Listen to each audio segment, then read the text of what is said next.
Hello everyone, welcome. It is Friday on Going Optimal, and regular viewers know what that means. It's time for a chat gauntlet. I'm going to take on viewers instead of random folks on Magic the Gathering Arena. We do that by heading over to MTGAdraft.herokuapp.com. That's a mouthful, but you can get info on that in chat. I'm sure links coming up, and of course in YouTube video notes there's going to be a link to that as well.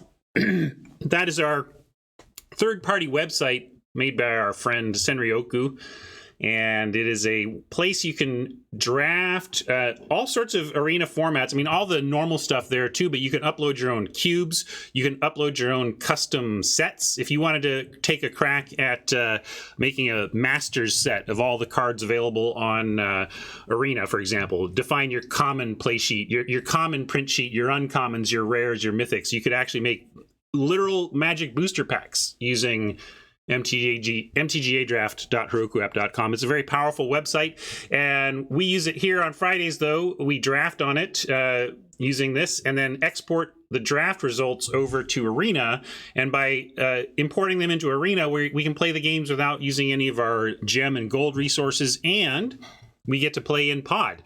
That's not even something that Arena offers, so we get to plus what Arena is offering by injecting this ability to do in-pod play. It's really exciting, and it lets me do this competition with my chat where I take on all 7 players that I draft against in a best-of-1 gauntlet.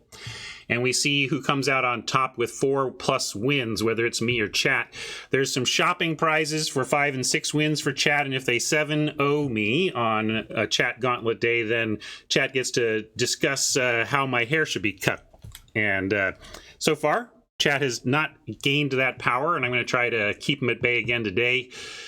We'll see how that goes. If you want to help keep me on the air, though, I'm going to ask you to check out my sponsor, CardKingdom.com. They have everything you need for your tabletop Magic game. They got singles, supplies, and sealed product. They've got an incredible inventory for your store credit that you get by selling your cardboard back to them at the 30% store credit bonus level. And that sell price is going to be, on average, the highest in the industry. There's a lot going for Card Kingdom, and basically if you acquire physical Magic product in your life, they should be on your list of people you're considering to give your business. And should you decide to, please remember that the affiliate link in my chat, in my show notes, in YouTube, and in the panels down below, all let Card Kingdom know that you got there from here and help keep me on the air. So that'd be sweet. Thank you so much for all your support, everybody. Now let's hop over to the left monitor and see if we've got the crew ready. Looks like a couple of new faces, or at least I don't remember. Crawl 925. Let me see. Often it's this is a little ready check from Hat. I didn't see sometimes. Yes, it's like Crawl's first time. Welcome, Crawl. Glad you could join us. Some people didn't get a ready pop up, but it looks like they're good to go. No worries. All right, here we go. I'm gonna make that go away. Good luck, everybody. All right, Poison the Cup leaps out at me. Black's nobody's favorite color in the format, but that's an awfully good card. And black is still playable. There's nothing unplayable color-wise to me in the format. White also something people are a little bit down on. The white-red in this pack is pretty deep for the low-curve aggro deck. Check this out. 2 playable 1-drops, premium 2-drop for this deck, a Frostbite that's totally playable in the deck, and a Craven Hulk that could top a curve in that type of, so there's a lot going on there. Poison and Feed in the same pack is also doubling up. I mean, there's only one, like Ice Hide Troll and Horizon Seeker are interesting. I still think it's just Poison the Cup. This is it's just a strong removal spell. I'm tempted to just lean into some Boros aggro here, but I'm also tempted to just send all these down the table. Let one drafter from, let everybody downstream take one of these cards, right? And then it'll be fine. Yeah, we're passing a feed, but what can you do? I think people are relatively down on this card anyway. Like, maybe this will be, I'm curious to see. Let's see, we're passing to Papa and then Crawl. I'm curious where this feed will go, because if I'm seeing this pack, depending on what it took for pick 1, of course, again, the red-white stuff is really more appealing to me than the feed for color preference and strategy preference. But this, yeah, the Scry and the Foretell, everything going, like Exile is great on the feed, I'll give you that. But I'm going to take the Poison the Cup and we'll see.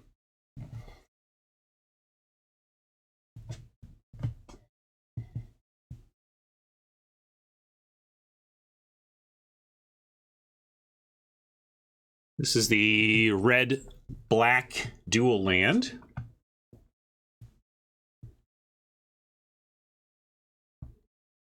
This god is not so exciting.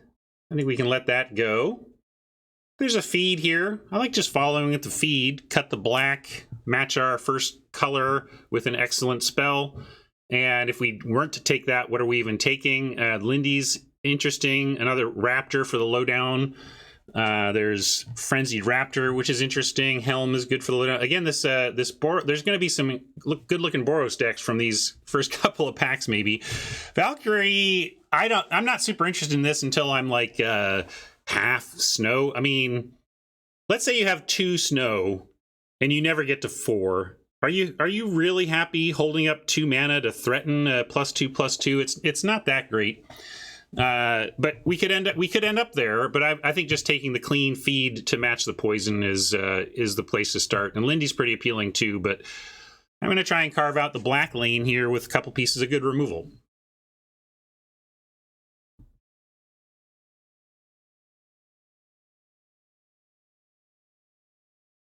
Yeah, how are you going to get rid of their Ice Hide Troll is just a good general question to ask yourself while drafting. Not that every opponent is going to have one, but Ice Hide Troll at common in snow decks without an answer really just takes the ground and says, nope, the ground is mine. What are you going to do? I hope you can win in the air, because... All right, what do we got here? Nothing really that screams, this goes super well with Poison the Cup and Feed the Serpent. Dimir is one of the underperforming color pairs in the format. Village Rites is technically playable in the black deck, but it's like, what, you're taking that here? We can take Shieldmate, both on the chance that we could end up being a white-black draw second card or play second card type deck. Wheel the Valor of the Worthy, and have the black removal to go there. Yeah, I was looking at Lake. I don't love Lake, although it is probably the most powerful thing here. Yeah, black-red aggro, we can take the Helm. That's a great point. I think it's like Helm or Shieldmate. This Stronghold is worth noting, too. Both of these lands are good. If we don't end up taking them, we should remember, we're going to face opponents that might have them. Although they come into tap, so it's not like they, haha, gotcha. They get you because you don't see them in the UI. That's the problem. No, I think that's reasonable. Like, all we're doing here is hedging towards a plan, right? I mean, we got 2 black removal spells. What goes with 2 black removal spells? Absolutely Helm goes with that because you can do red-black aggro. Shieldmate can go with that because you can do black-white. Double spell, Scorn Effigy probably wheels for that effort. So I think really it is Shieldmate or Helm. And Helm is really better. I mean, Shieldmate's fine, but this is better. So like we probably should take it. I'm going to take it. Trouble is we've passed a lot of red. I'm a little worried about that. And the Boros beats keep marching on here with Doomscar Titan and Battle Shield Warrior for go wide rewards. Lindy still here if we want to think long game black-green. We don't need to, just because I took the Helm certainly doesn't mean we're red-black. Hat looking for me to lose my hair, suggesting Dusk Wielder. I'm going to pass on that, Hat. Thank you, though. Doomscar Titan might just be the best card in here anyway. Lindy is actually close, which surprises me. It would have surprised me at the beginning of the format. We've seen 6/6s that gain life for 6 do some stuff previously in green. I was never that high on them before, but this format in particular seems to be great for the Lindworm plan. I'm really torn here. I don't know. What do you think, chat? Heck, there's even a Battle Shield Warrior justification, although I think you just got to take Doomscar Titan if you're going to take a red card, and it's like, so I think it's Lindy or Doomscar for me.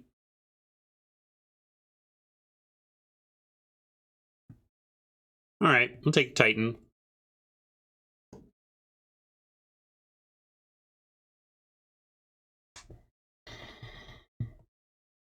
Elder Fang jumps out as just solid playable 2-drop in this color. You know, it's not the most exciting thing, but just 2 drops on point. Boreal Outrider still in the pack is indicative of something, but also the lack of snowlands is indicative of somebody attempting to get the Outrider later after they've picked up the snowlands. But certainly we're pretty far away from snow. So we're going to just take the Disciple and stick to our plan. Cut Outrider? No, not when we know. Like, I mean, I wouldn't cut it. I would hedge. Like, if I took Outrider, it would be a legit hedge. You don't need a ton of snow for this to work. You just need snow. You can kind of splash it.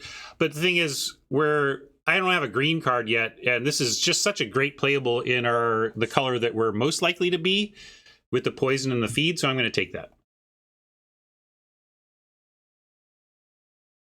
Yeah, the on-color rider is tough on the Outrider, but the rider on the rider.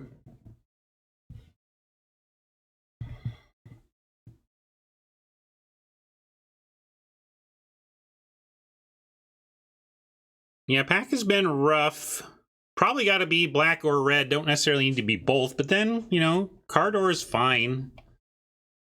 Snow-covered mountain, rune would be cool. I'd run a Craven Hulk. So at least looks like there's some signage that our lane is open. Brolas likes the rune. Interesting. It's got to be rune or Cardor. Rune, I guess, allows us to it gets played even if we back away from red.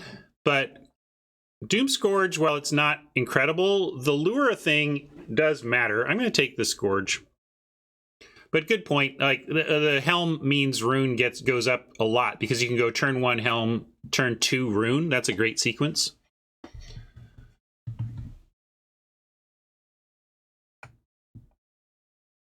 Here's a reason to get that rune too. Hoggy Mob plus rune is good times. We could take the Shadow and start to build around that, or yeah, maybe Cardor Wheels. That's a good point.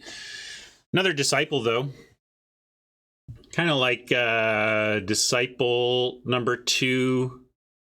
Well, yeah, it is pretty late for Struggle. It is a late struggle, but I'm not going to move into green for it. I think we have a nice base set here. So it's Disciple or Shadow for me, and they have both do interesting things. They work together. I don't mind sacking a Disciple to a Shadow. I'm just not sure which one to take here. I'm going to lean into the 2s. Like, this is if this happens, fine. But I can take or leave a deck having Shadow. I can't really take or leave a deck having playable 2-drops. So I'm going to take the playable 2-drop over the Hoggy Mob too. I think it probably goes Disciple, Hoggy Mob, Shadow to me. Yeah, that's the thing, Nickel. I don't think Shadow is some reward, right? It's like, okay, we can maybe make that work. Way down with the Disciples also good. You can chump off a Disciple for the way down. So I'm liking way down in this deck better than most.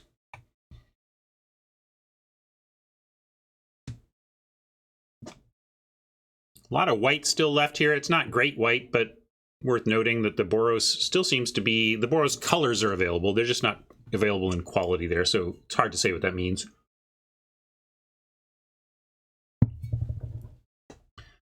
Well, Cavalry coming around. I thought this was like, okay, so Cavalry and Frostbite still being here. We have way down, Poison, and Feed. So I'm going to go with Cavalry here over the Frostbite and continue to prioritize the 2-drop creatures. If we had no removal yet and you took this removal and made it like solid 2s and 3s, I might take the Frostbite, but Cavalry is what we want here. Casting spells is nice too. No question, casting spells is nice. But Cavalry is just, I think, an early pick that we're getting 9th or whatever. That's too good. Fixing is super important. Agreed. Or it's hard to say it's important because often you go to battle without it. I would say rather than important. I would say fixing is really nice to have. Fixing smooths things out so well. Here I might even cut the Raptor. I don't think we can pivot into white, but I don't need this recruiter really. Like, we'll pick one of these up if we want one. This is the type of thing that could beat us. And we're playing everybody. So I'm gonna take the Raptor from somebody else. Dogged Pursuit was talking about how there's very few decks where this belongs. I doubt this is going to be it, although it's somewhat towards the plan where it could be. What's the choice if we don't take it? The Scorn Effigy. So Snowland, nah, I'm never playing a Snow Plains here. But I'll take the Pursuit and hope not to play it. Like, yeah, this is basically the only place it could be justifiable, and the only other option here is the Scorn Effigy. I'm going to take it. We'll see. Well, red lane, open. We will accept. I accept your terms, chat. With the Hulk here, that makes me just want to even cut the Pursuit now. Like, this deck isn't going to want a ton of 4s anyway. There's no way this Pursuit... We're probably going to end up with another 4 or 2 before the end of the draft. How is Dogged Pursuit going to be our 6th, 4 drop? There's no way.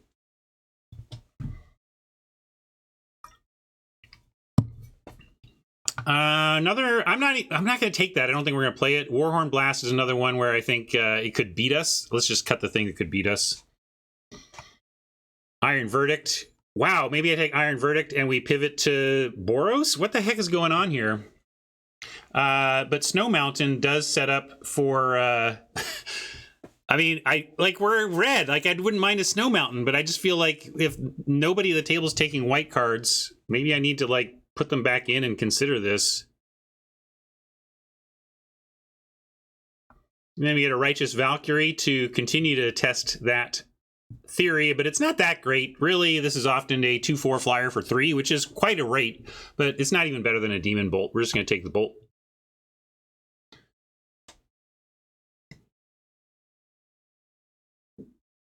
Wheeling a Helm. I would love a Helm or a Disciple on the wheel. That would be a premium wheel. Jarl would be acceptable. Pick, I don't think would wheel, but maybe, you know, I'll take that too. Certainly a Bolt pick here, though.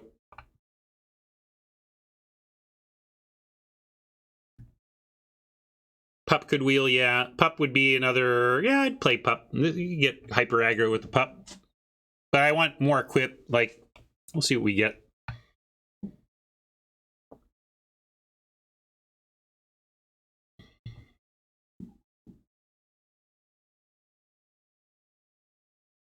Yeah, Jarl Pup is a good combo in this color pair. It's somewhat telegraphed. If you attack in with a Pup that looks like it's suiciding, then watch. And they've got either 2 mana and a Foretold card, or 4 mana. You gotta watch out for that. This is pretty yucky for us, honestly. We're gonna take another Cavalry. This is what I mean. I think Cavalry is a legit high pick. I don't like taking it pick 2, though. Really don't like taking it pick 2, but what are we taking here if not? You like the Zombie Berserker? I think we wheel this. I think Cavalry number 2 is more important than Master number 1 anyway, Rob. But if we get it back, that's cool. Village Rites would be cool. Raptor, nobody seems interested in like, I know that we, quote, might end up in white or whatever, but right now, way down, Double Disciple, Poison, Cardor, and Feed are just way better than the white we have. So I'm not gonna hedge towards white for a Raptor that we only have one of because it wheeled before. So if they keep wheeling, then we might switch, but I'm gonna presume we're red-black until the white is just undeniably flowing around the corner.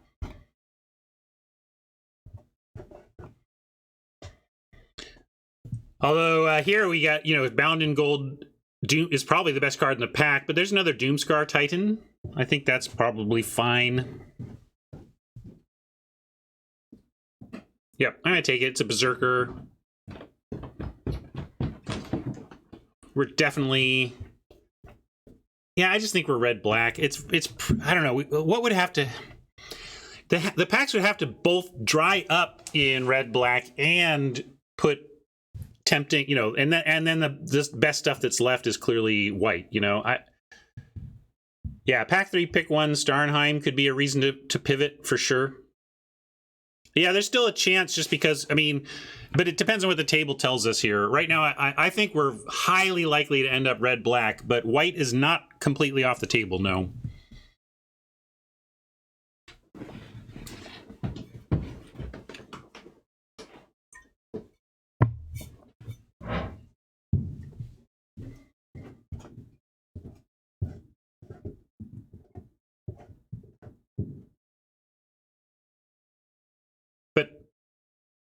But charge. You can't say there's not a chance and then explain the chance. There's no chance except for these chances. That's what I'm saying. There's a chance. That being said, maybe pick here over what's going to be clunky removal for this deck. We have removal. We got feed, we got poison, we got demon bolt, we got way down. This is like worse than all the removal we have so far. And I'm not going to prioritize masters. I just don't think other people seem to be in this deck. Maybe I'll be wrong and we won't wheel these masters, but I think a lot of decks might want this pick and few decks are going to want this master. So we're going to take the pick.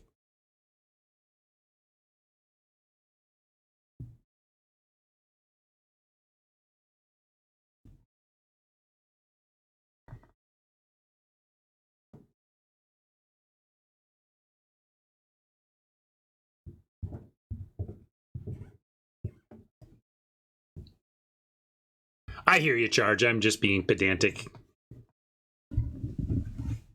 I'm basically with you. That's why I'm not taking these white cards. I'm assuming that we are red-black. It would take really something to get me off of red-black with both the how wide open red clearly is and how reasonably open black is. White is wide open too. But we just have this start in black that's hard to ignore. Now, this is an interesting pick. This is where I'm historically attracted to the Frostbite, but trying to learn the format more properly. Again, we have a ton of removal. We don't have the snow to make this deal 3. We got a 2-drop we could play here. It wears the pick really well. There's also a couple of appealing 3s, but also red's been wide open. I think if we take Death Knell, we're guaranteed to wheel one of these red cards, right? Firewalker may be the best. We're also pretty low on 3s, especially if we cut the white. Let's cut the white and assume we're out. Then we see that we are kind of low on 3s. That's a good reason for Firewalker. This probably wheels 2. I doubt people are going to be super interested in that. Okay, we'll take the Firewalker. I'm with you, gang. I think this is probably the best card in our colors in the pack, but I would love a Berserker on the wheel.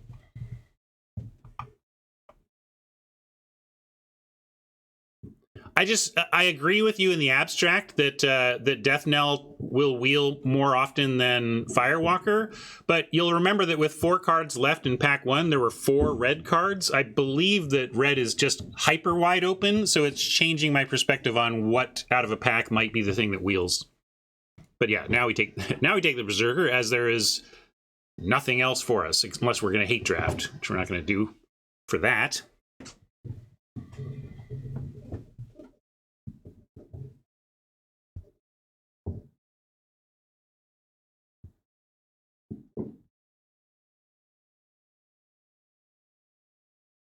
Yeah, Berserker is a better attacker than the Disciples. The Disciples are fine in this type of deck, especially with the waydowns, but I hear you. Reinforcements jumps at me over the mob. I want the flexible card over the big 5. And we're only in pack 2. We'll probably have more opportunities to pick up a mob. And if we do end up with any kind of Berserker synergies, there's things that uncommon and rare that care about creature type and especially care about Berserker. So if we get hooked up with one of those, we'll be happy to also have the double Berserker card. Yeah, and going wide with double Titans is also nice. Good call.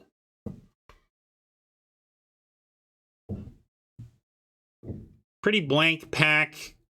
kind of want to hate. I mean, we could take a Seize and we might run it, but I'd be more inclined to like yak a Mirror Lake from somebody or a Mentor even. Mentor's pretty good against us. A lot of two creatures in one card is pretty annoying. I think we take the Mentor. Well, like Mirror Lake at least is a land that enters tapped. Maybe Oppo will be too slow.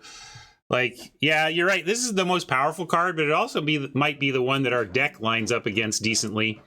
Whereas Mentor actually lines up against us pretty well. That's what I was thinking.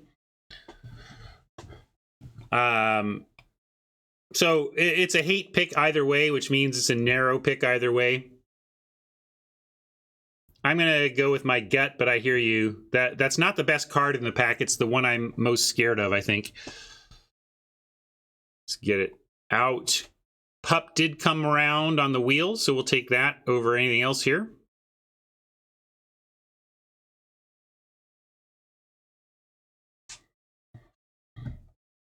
You like a season, Berserkers, Swamp Lore? Well, again, we'll also probably have more time, more chances at those. If red is underdrafted in general, Seize is going to be available if they're in the packs at all.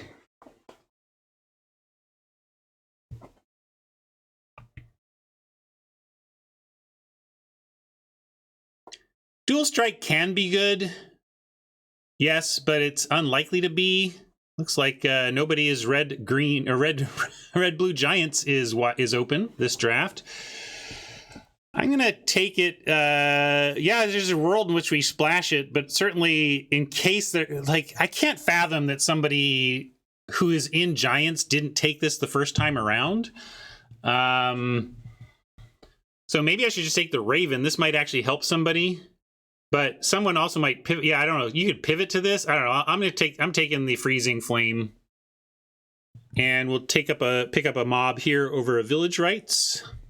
Get that Berserker Pinger. It was Hate Raven or Hate Agar. Yeah, one of the two.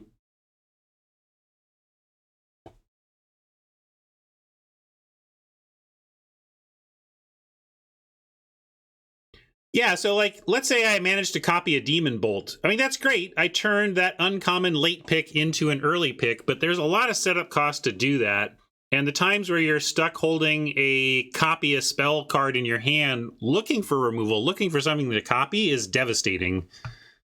All right, we got one of the Kennel Masters back. Great. Got to decide on this top end. It's a little hefty at 5+.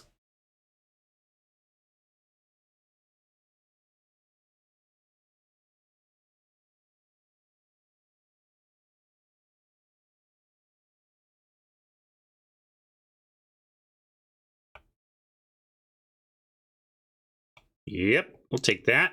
Good pickup.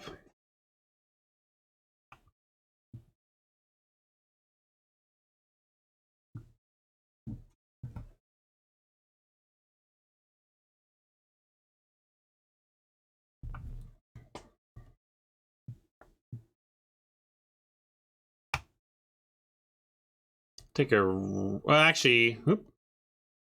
I'm going to take the Frostpire land. That could wreck us pretty good if somebody made use of that. Although, again, we see that nobody's really in red-blue. Goldspan Dragon on Color Pack 3. Pick one. Yes, please. Thank you. Thank you. Thank you. Thank you. If we can wheel this rune, even better. Well, not even better. That would be good too. It would not even be better than Pack 3, pick one, Goldspan Dragon when you're in red.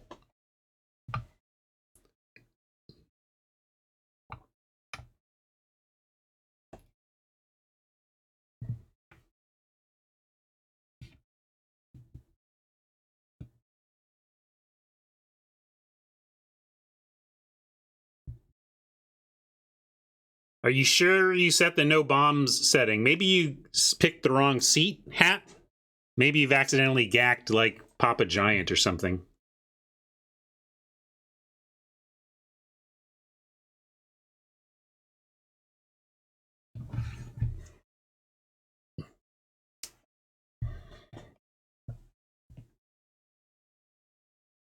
At worst, we probably get a Skull Raid or a Hulk out of this pack on the wheel.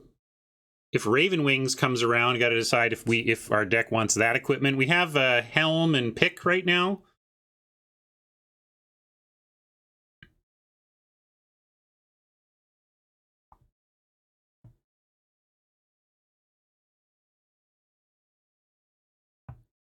Well, then you might want to report a bug to Senryoku there, Hat.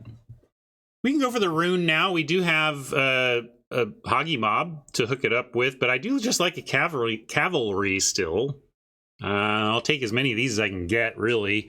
But we've seen red wheel pretty reliably. Let's go ahead and take the rune and try to get one of these on the wheel. Rune plus pup, yeah, rune plus pup is good. And we already have one pup, and if we don't get the cavalry back, I expect the pup back. So rune it up.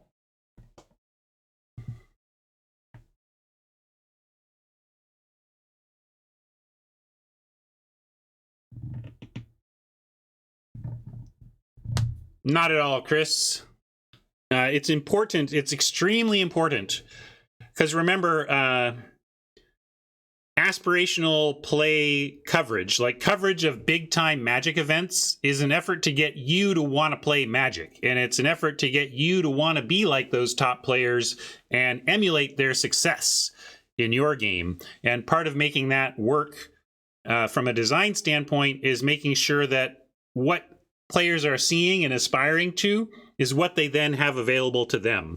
And if you start having radically different experiences for your top pros and your regular folks, you disconnect that aspirational connection.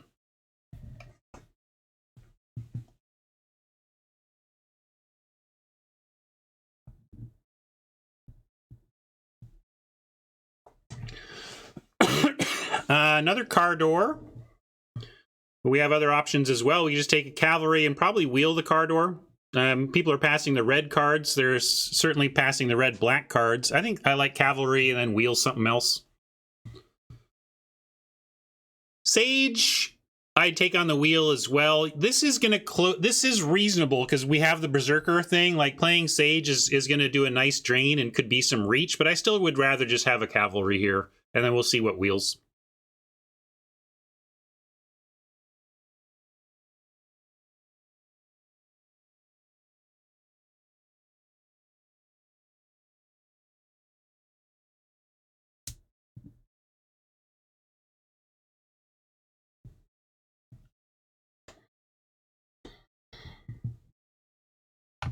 Boy, a couple of Furias going around. That's a bit scary. I don't mind another rune here, though. We've got a couple pieces of equipment. We're hoping to get another pup. And maybe wheel a Berserker or another mob. But note the double judge. This is going to be a tough matchup.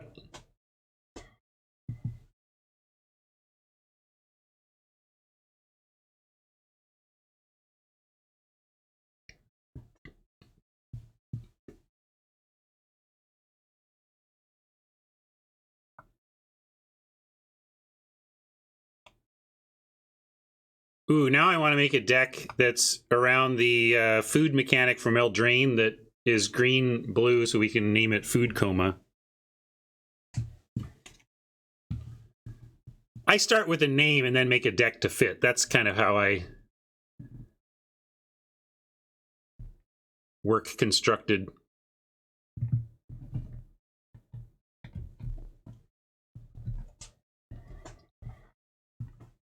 Helm here over Provoke. Provoke is medium, super medium. 4 mana, instant speed, 3 damage. Fine. It also goes to face, which is nice. One of the few that does that. Here's another dual land. We could actually cast our spells. But Helm, with the second rune, second Helm is quite good. Double Helm, double rune is a plan. And we could wheel land. This, I think, might even come around last time. But I'm going to risk the mana for the Helm.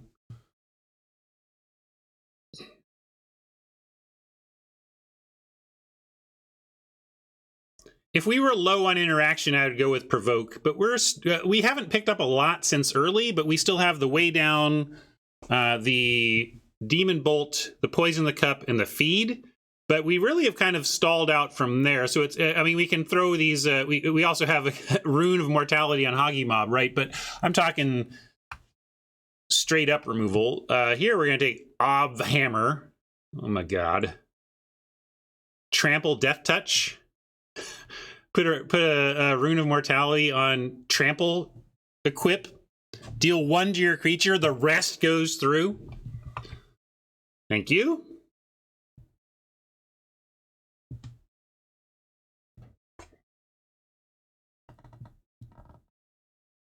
I hear you imply things. If you took the land there, I don't blame you. I just think the reliability of 2 Helms and 2 Runes was worth the taking a hit to the reliability of our land, our mana that we could have secured. But if you took the land, I'm with you. I understand why, but you see my justification too.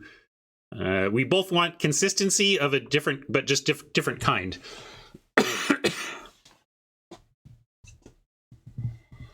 Yeah, there's a killer white deck going around. Shepherd of the Cosmos being passed again. You know, like there's just shepherds going around like nothing. Now this is super interesting because I've been taking all these cavalries, but I think we may be at Frostbite point. What do you think, chat? 4th cavalry or okay, fine. Another piece of interaction. I know there's no snow. This is a 2 damage spell. I'm saying, do we want a 2 damage spell or a 4th copy of this 2-drop?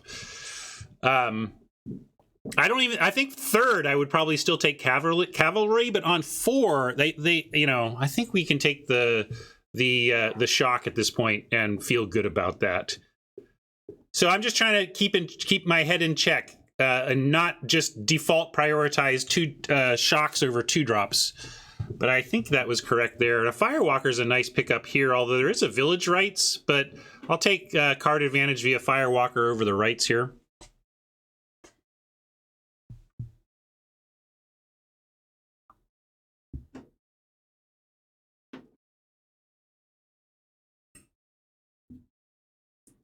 So this is our wheel, right? Skull Raid is what came back. There was something we were thinking might be better than Skull Raid. Oh, well, Raven Wings is here too, which again we can consider. Maybe we should just take the Raven Wings and we can think about all this equipment. I think we have too much equipment now, though, is the thing. So I don't know if this makes the deck. I don't know if Skull Raid does either, though. I think this is probably a irrelevant pack in the end. So it's really, what do we want to give ourselves a chance to play? Skull Raid or Wings? And again, I just feel like I'm probably overthinking a pick that doesn't matter, but I'll take the Wings. We want to be pretty aggressive here, and Skull Raid isn't super aggressive.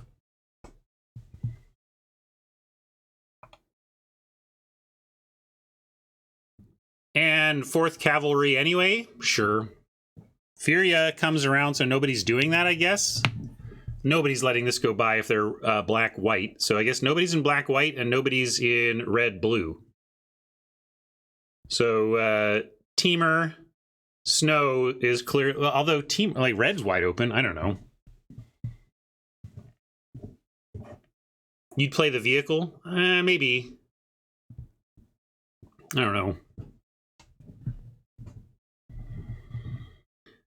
Yeah, we are warm and balmy here in Berserker Land.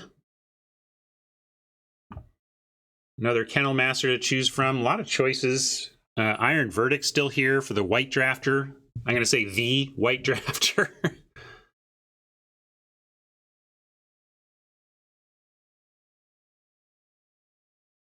I'll be surprised if there's more than one White Drafter, given that Furia went by. So, like, nobody's in white-black. White's been just flowing everywhere. There was a white-green... That white-green uncommon went by. Maybe there's a white-green Drafter.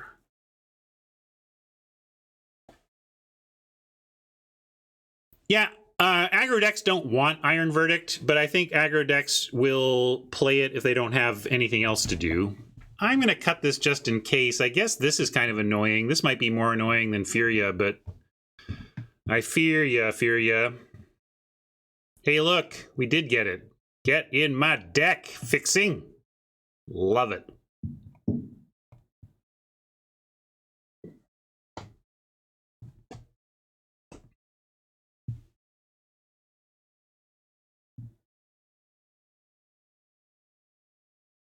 All right, this deck looks pretty good. We got some choices to make.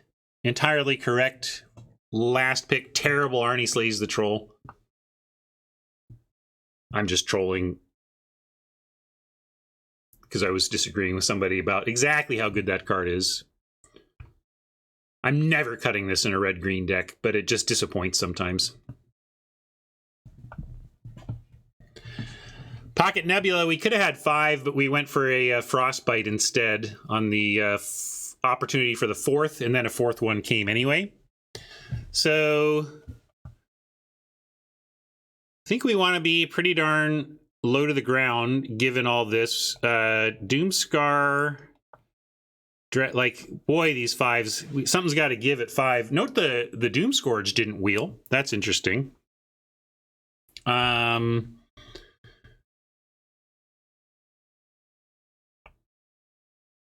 We could cut these Disciples even? Boy. Yeah, like, I think the Kennel Masters just don't fit here. Like, Doomscar Titan is better Kennel Master, right? We've just improved on Kennel Master with Doomscar. Now, it's not strictly better. There's plenty of scenarios you can come up with where Kennel Master does better work. But I think in the abstract, Doomscar Titan is better and better for this deck. Hoggy Mob, we got to keep with the double rune potential. That's just too good. I'm going to cut the land now just so I keep an eye on where I'm at with the count. I mean, maybe the Frostbite does get cut, or one of these Cavalries. Or maybe just, again, a Disciple. The Disciples are fine. I mean, we just have so much. We have so many cuts to make, though.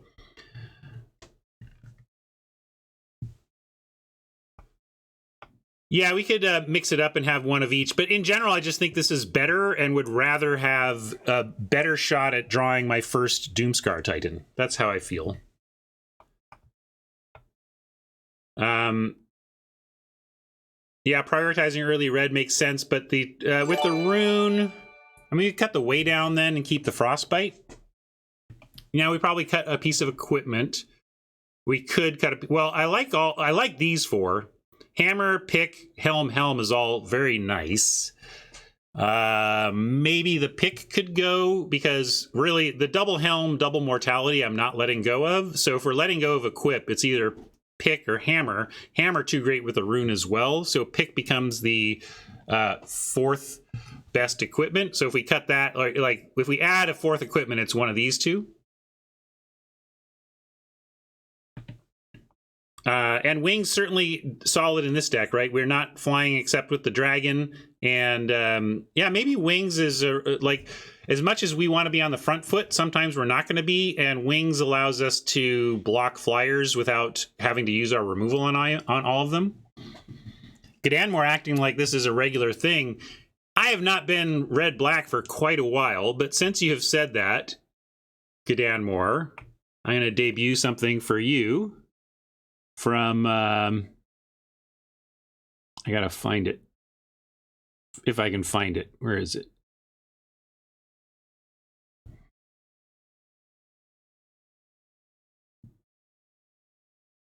Oh, man. I can't find it, Duncan. I'll find it before this event is over. I got something to show you, but I can't find it yet. I think I have to go to my email. Duncan, if you're there, can you resend the Berserker thing you did, or the red-black thing you did, to the top of my inbox? And then never mind, I can find it. It's got to be easy. I just got to search your name. How hard is it? Come on, Ryan. Give me a second. It'll be worth it.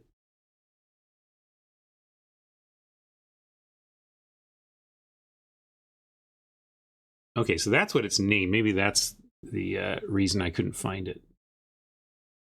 No, I don't think I had moved it in here. That's why. That's why.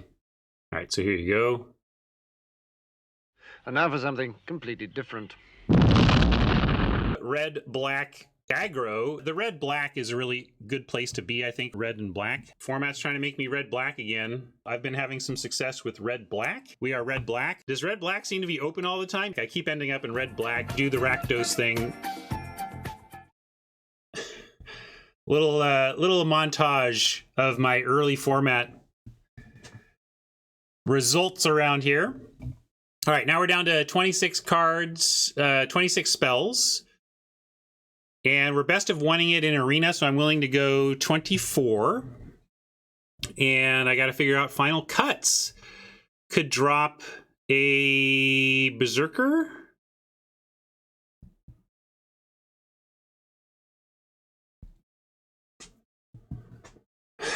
And then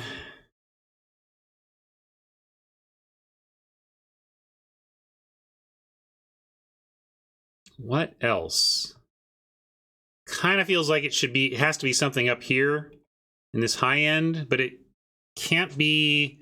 If it's not, it's got to be. I think it's reinforcements, or it can't be our removal. So I think it's got to be Hulk or reinforcements. And Hulk is not a Berserker, although there's not. We didn't end up with like we don't have rewards for creature type, so that doesn't really matter. But still, I think reinforcements for the go wide Titan thing is still better for us. So I'm going to cut the Hulk and add the dual land. I think we need a little more black than that. But that looks good. Kind of gives us a 10-7 thing. 10-7 feels nice in this deck.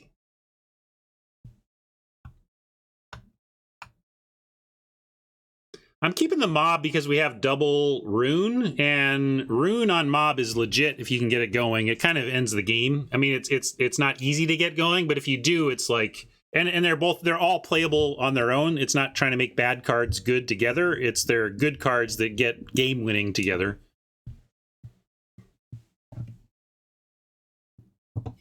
All right, back over here. Let's get to deck building.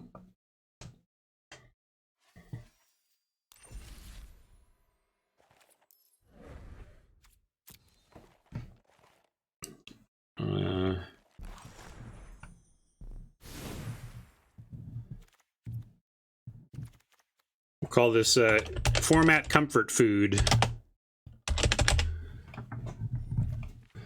And let's check our bling redemptions. I think I'm going to check numbers, make sure we're not wildly off. Yeah, we're still 15. You know, we have 14-10, but one of our spells makes creatures, so we're kind of right on that 15 creature line. I like that. Lotus leaves for Mama, you got it. Last chance for land redemptions, or I'm going to come up with something.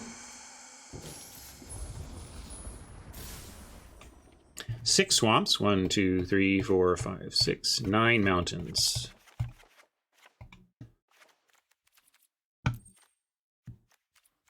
All right, I'm choosing.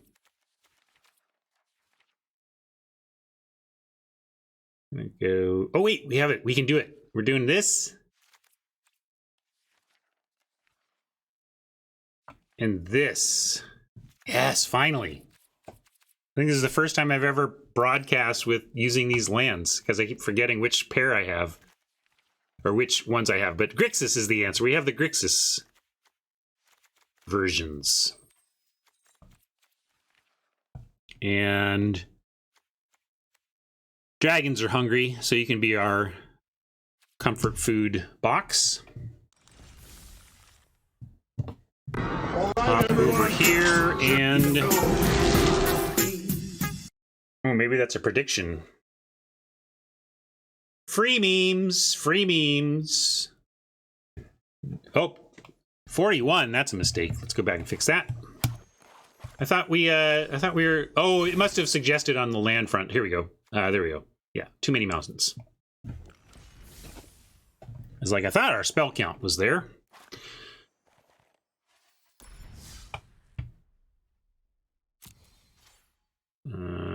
Bring up my competitor roster and we'll get going straight away. Thanks for hanging out, everybody. Appreciate it. thanks to Hat for coordinating the event and to all the participants for giving some of their time for the content today. Much appreciated. First up, Crawl. First up, first timer. Looks like I gotta add a buddy, or maybe they already, there we go. Crawl's all over it. Now is Wizards all over it. What are the chances that I can now just magically challenge Crawl? Okay, look at that. Both of us restart and suddenly we can both challenge. We have it. 40 card best of one.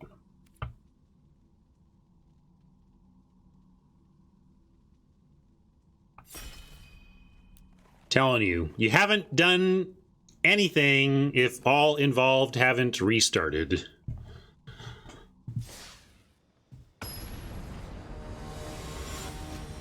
Good luck, chat, to all but one of you.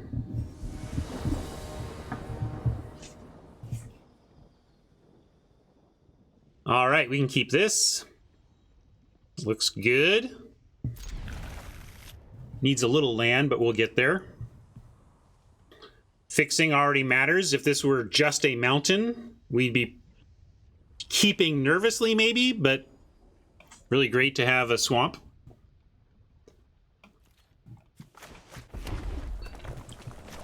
Crawl on the mole, unfortunately. Oh, sure, yeah, well, believe me, I'm not peeking on the game day channel.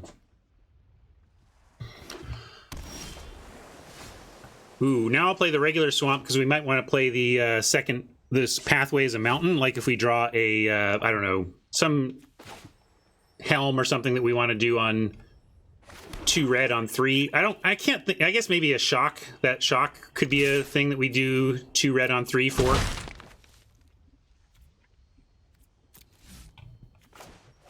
Oppo pausing on 1. What's a, I gotta look at my tips and tricks. Wasn't that a pause? Look, it's the helm. Doesn't matter actually in the end, but I'm still, in fact, I should probably go black because we have a double black spell in hand. Well, if it was Brine Barrow, they would have eaten the pup, right? So it can't be that. Maybe I misinterpreted a pause. There was just a pause after first strike damage that I didn't think would have been there, but I'm gonna go Helm, Foretell, Bolt here. Or I can go Helm, Equip. I'm just trying to max the mana by foretelling the Bolt. Oh, yeah, but yeah, it was just pausing for me. Okay, maybe that's it. Maybe it just it was, there you go, for a Demon Bolt Foretell. That would explain it. Interesting. Okay, so we're gonna go, I'm gonna go Helm Foretell. That's my plan, and I'm gonna play this as black because we do have the double black requirement right there. I'm gonna wait on, I'm doing this needlessly. I should have really attacked first in case, I'm assuming they don't have anything because they haven't played any creatures, but I'm being loose to not, just presume some sort of flash creature. If I don't know the set perfectly, I should, you know, attack with open pup mana. It's just better, right? And especially because it, to play the helm and not equip it also tips that, like, we're doing something else. So just in general, should not have played the helm there and just attack first and then do that stuff.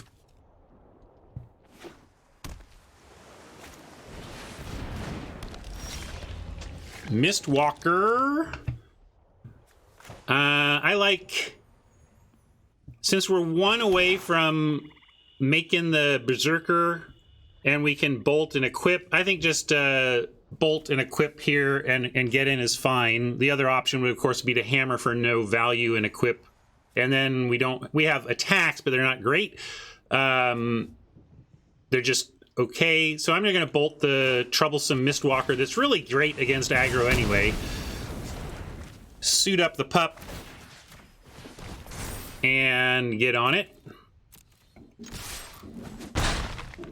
You like Boast for more damage? Boast is more damage this turn, and I suppose we have window to put this on next turn. So yeah, but if we draw a land, I'm going to want to do this. I don't know. I see what you're saying, but this ends up more damage longer term if we end up using our mana from here. But if we have spare mana, that would have been an extra damage, you're right.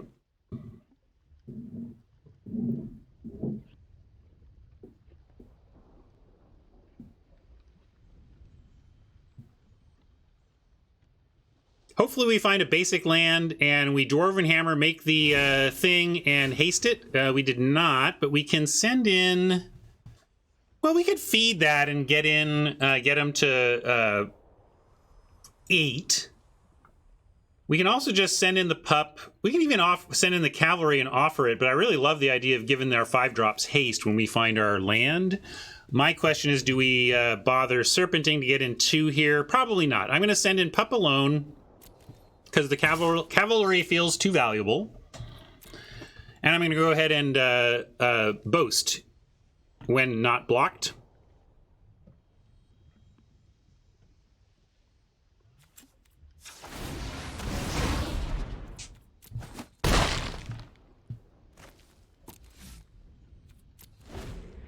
Don't love boasting at this stage in the game, though. Ideally, our deck is casting spells on turn 5, but we didn't have the land, so, and I didn't want to feed a Draugr.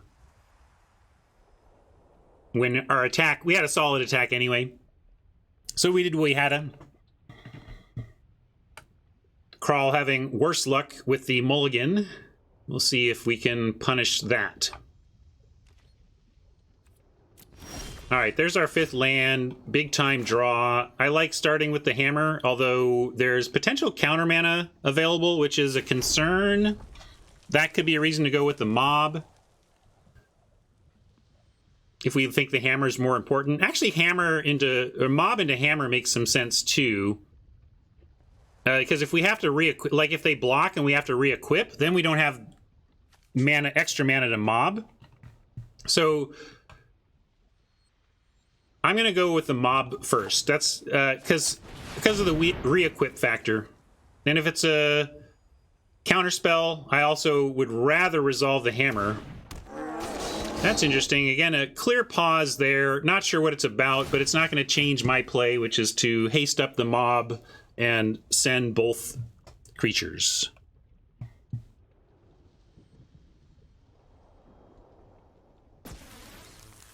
That's fair. Hammer played around the disdainful stroke. I appreciate that perspective on it too. But I like the... frankly, I see more Saw It Coming than Disdainful Stroke in the format. I know one's uncommon and one's common, but people just play every Saw It Coming they get in blue decks, whereas Disdainful Stroke, not always the case.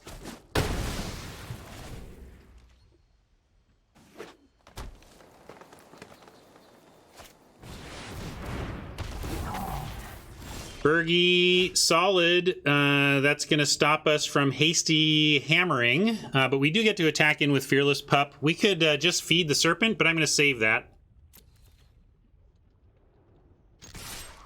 That you may be right, Media, but do you disagree with me? Do you see more stroke cast in your games than Saw It Coming? I just feel like I see Saw It Coming cast more. I don't know. That's my experience.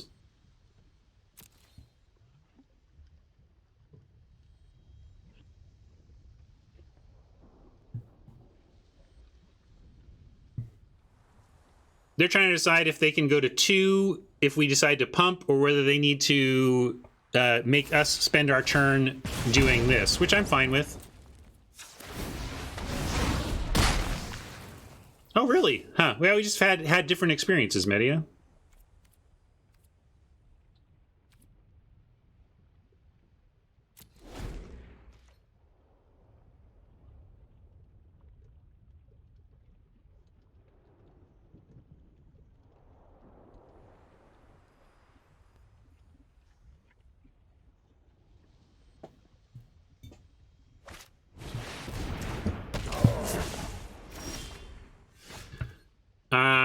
Let's see.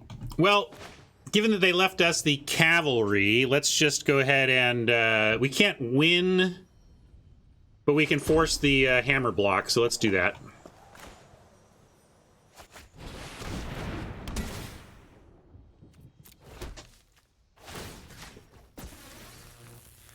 Oh, I should have moved the helm over. Forgot. Too late now.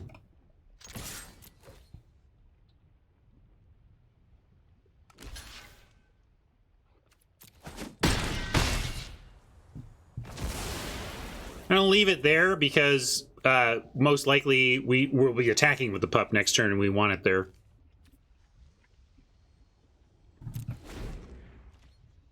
Yeah, Cardor is interesting because the forced attack means we just clear the way to crack back.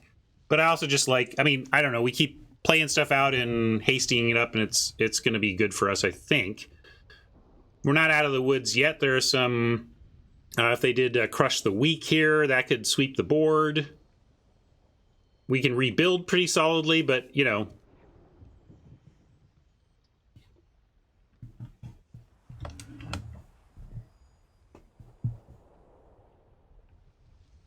Removal in hand, they can't stabilize with the creature. It basically needs to be removal for the cavalry, and then something to block the pup. It's a tall order. They need to 2-spell it, and they need to be very specific spells.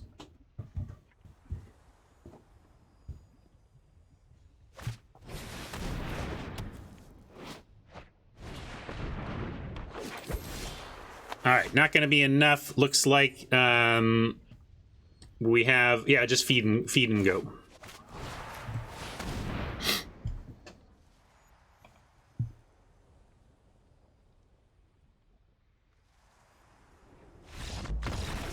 All right. I do my hair toss, check my nails. Baby, how you feeling?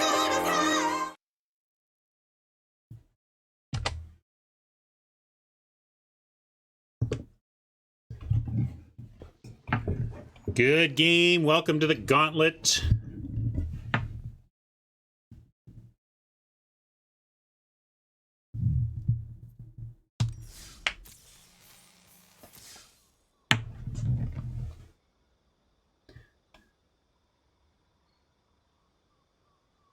How is it 2 points, Avatar?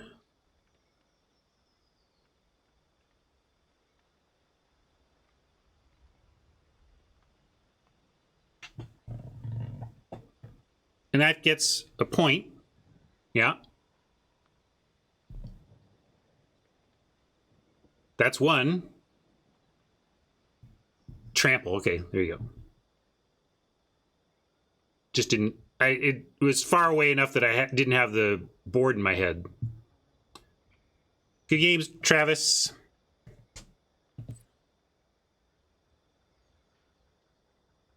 Saitama up next.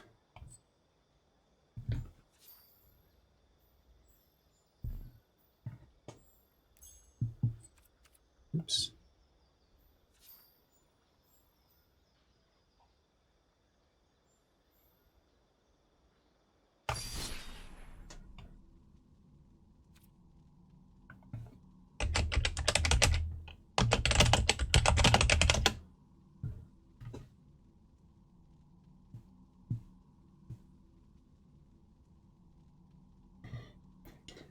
Saitama is the name of One Punch Man.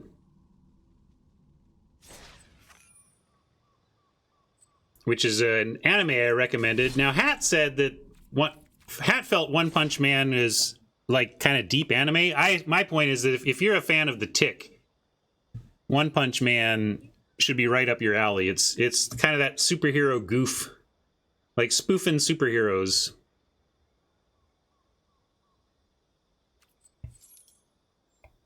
Yeah, I think there's a second season. I haven't even watched the second season fully. My son said the second season wasn't very good, but I still might watch it because I like the first season so much. This doesn't seem to be working. I'm going to cancel that.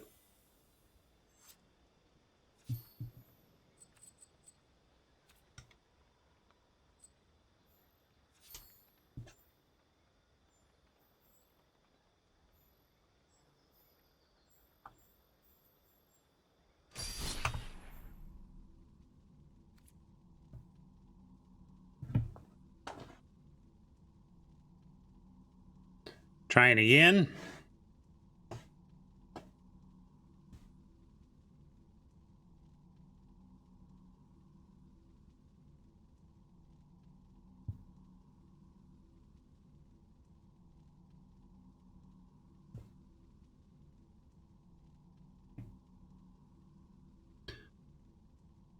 Can you do the IT, Robert?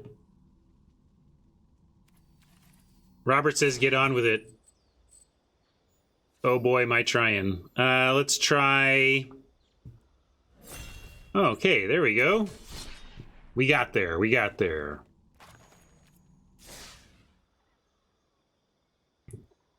I'm just going to literally steal Robert's channel points. I'm going to mark this as complete and not do it. I have the power.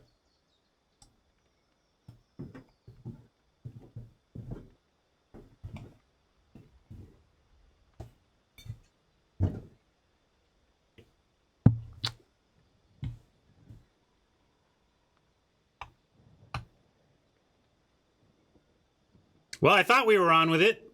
We were so close. All right. Maybe everybody... Arena is being so tough today, Gauntlet participants, that if you are going to be my next opponent, you should probably just restart before we even try to, try to get each other. And heck, I'll do it too. Why not? It's the restart day. Try something else, Robert. Do like a meme redemption, like a different, different meme redemption. I'm gonna steal more of your channel points.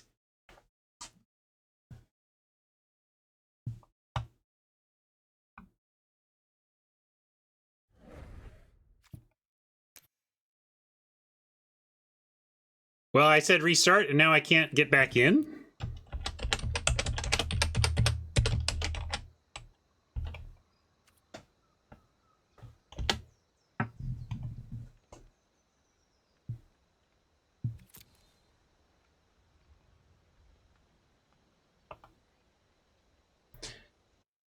Yeah, I'm with you, Wizen. I know Wizards as well, so I know they're more susceptible to this kind of bad launch, but this is surprising to me from the Arena team because they got... I mean, Magic Online is a beast that is incredible that it functions, and Arena ostensibly better than that in terms of having been able to kind of redo the whole deal, start from scratch, you know?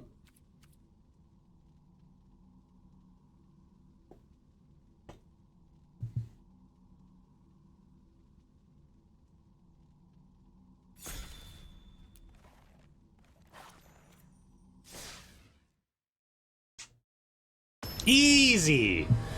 Easy.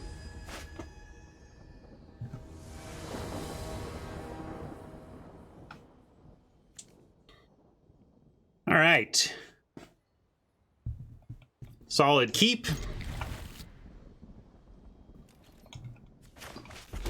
Cav into other stuff.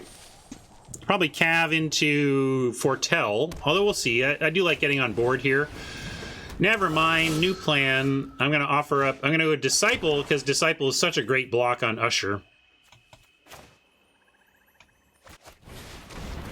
And I'm scared, because we saw nobody taking the white aggro deck at the table, so Saitama found it, and likely has a killer deck here.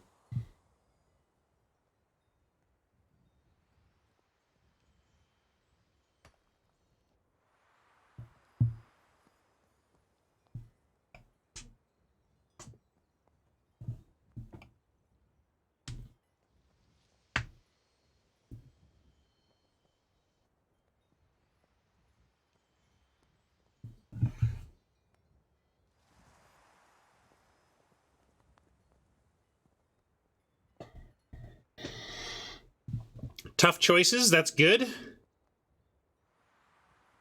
They want all their cards, that's bad.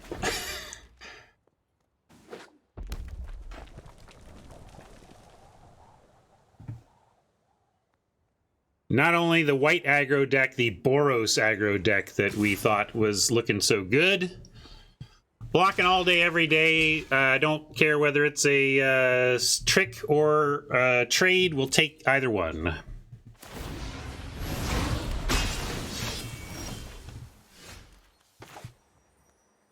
Cavalry now, if we can find a land off the top. We can do a hasty car door, although it's kind of funny because it would make the claws on the car door not that great. We can foretell Bolt and be able to play it. It's not a great play here, though.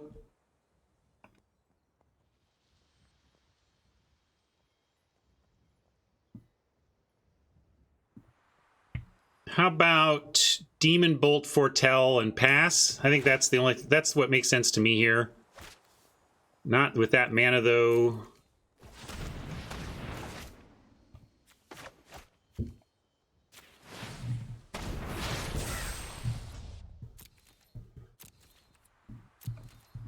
Shieldmate gets a free pass. We're not going to block it. I would block the 1/1, though, because we have the Bolt to respond to tricks.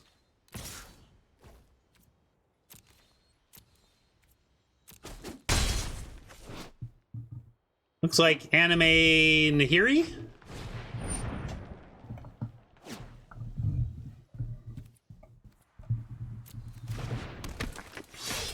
All right, deck. This is all well and good, but I would like a basic land now, please. Not what we were looking for. And again, making me telegraph the Bolt. Like, what is it even holding for? Like, why would it hold up black here when I've got a single red spell right there? What is it doing that for? I really don't understand. Wow. Oh, because I have to play red. Yeah, I understand now. I'm dumb. So do we even want to do that? Maybe we need to foretell Poison or Titan to keep holding up the red. Yeah, let's... I'm with Wizzy. Let's foretell the cup. Let's see if it'll... Okay. That was my complaint. I was the dummy, not Arena. Let's see if Arena is the dummy. Okay, Arena is not the dummy. Good job, Arena. It would have been bad if it had not held the red there.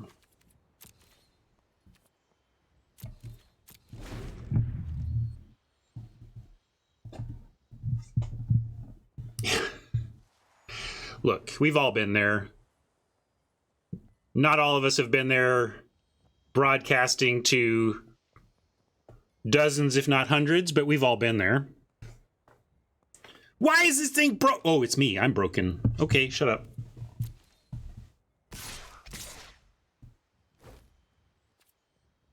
Still gonna just take this. I don't like it. But they're not showing tricks because they're not attacking with the 1/1. So if we can just solve our mana issues, we should be able to land a blocker. And if they play something big here, we'll pick it off with the Demon Bolt. Obviously, it can't be huge, but, you know, some 4 toughness thing here, we'll probably bolt it.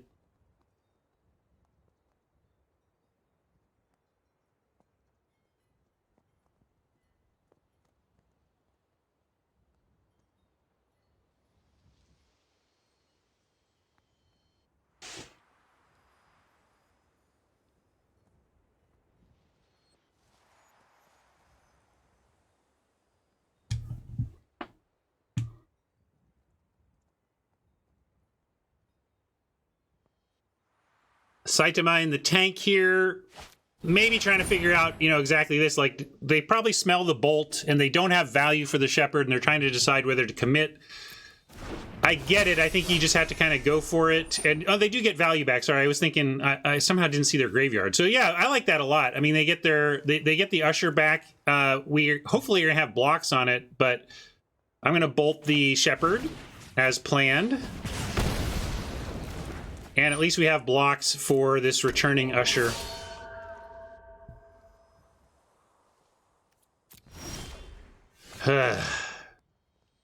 Tough mana.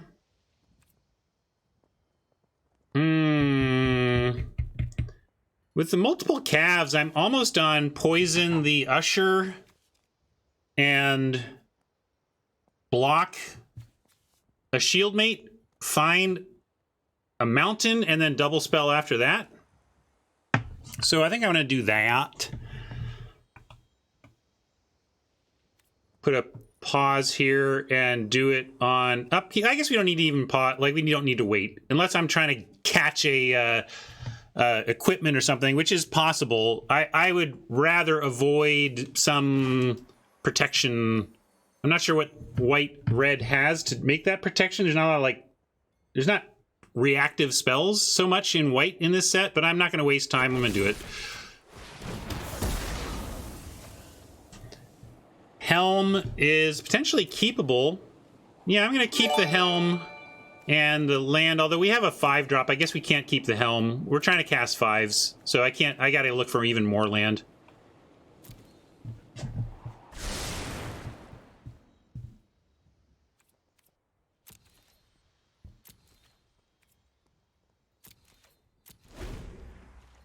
Yeah, I couldn't come up with anything, but since I couldn't definitively say there wasn't anything, I figured I would play it that kind of safe.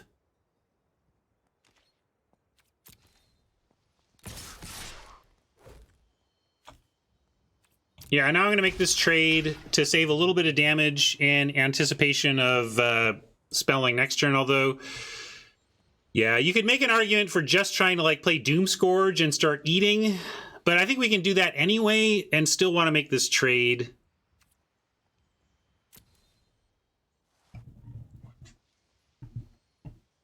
This could get ugly if we just let ourselves drop to 10 or whatever and keep their board fully intact. I know they get to replace the Shield Mate with another little warrior token, but I think that's the play here.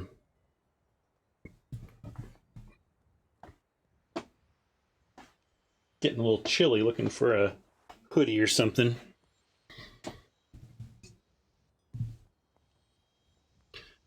That's fair too. If we can double, especially now with the run amok. Yeah, we got a 2-spell next turn. I don't mind that. We needed to trade for a run amok at some point. That's okay. I hope they're out of run amoks. That's what that's what I really want.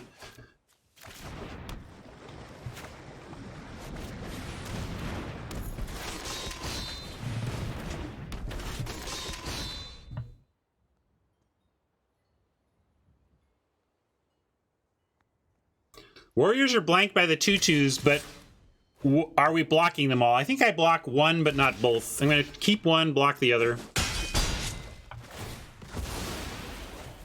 And then, if they are out of removal, Cardor allows the Cav to eat one of these, and the Cardor to eat the Shield Mate.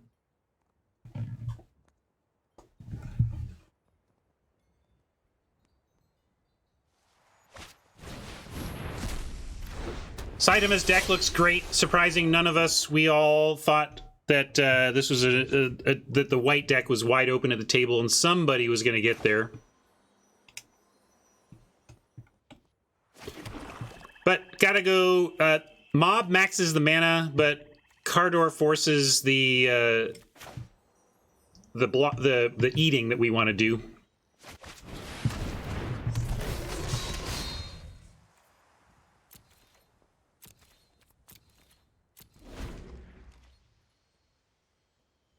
And yes, I will always call this guy Cardor.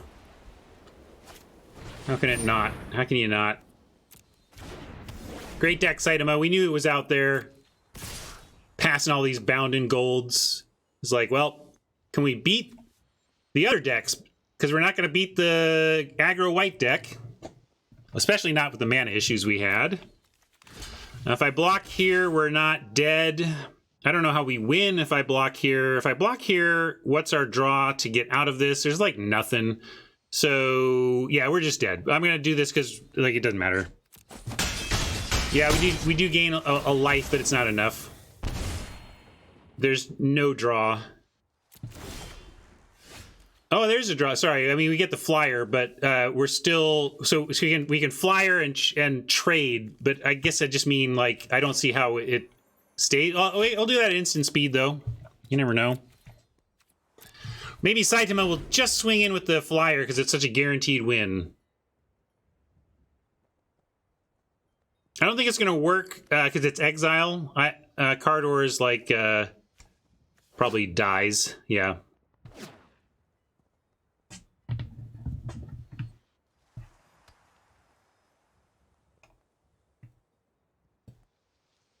I think it's still correct to hold feed here. Yeah.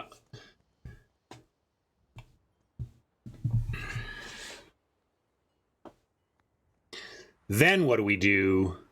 Then it's super tough, though. Like, because, and this is kind of what I meant. Like, yes, we have a draw to survive, but what's the plan after this? Because they even 2 1/1s will be enough if they swing in. Yeah, we do get, let's see, Cardor, when does it, do we get the life in time? I don't think we get the life in time. We don't get to count ourselves at a virtual 3. So we have to block the shield mate.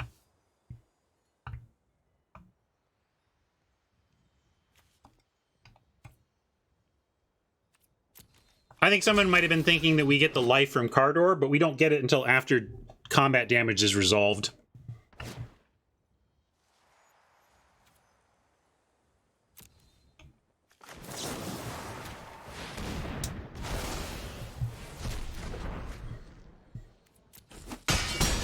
But we do get it. So that means we can survive on one. Yeah, if they were out of cards, we could have survived. But there you go. That was my concern. Unless this is this 18. Maybe this is 18, and maybe they won't block. Is this a dead man, Doctor? Very dead, Mr. Spock. It took more than one punch, but we were defeated by Saitama.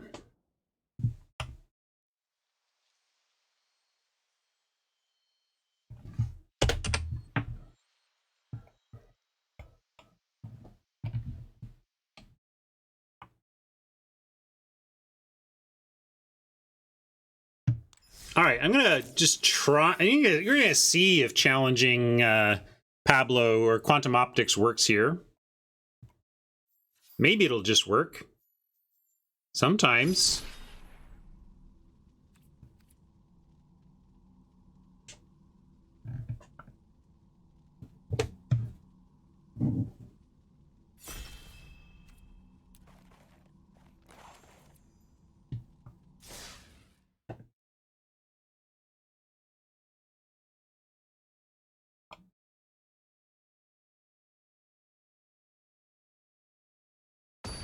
All right, here we go.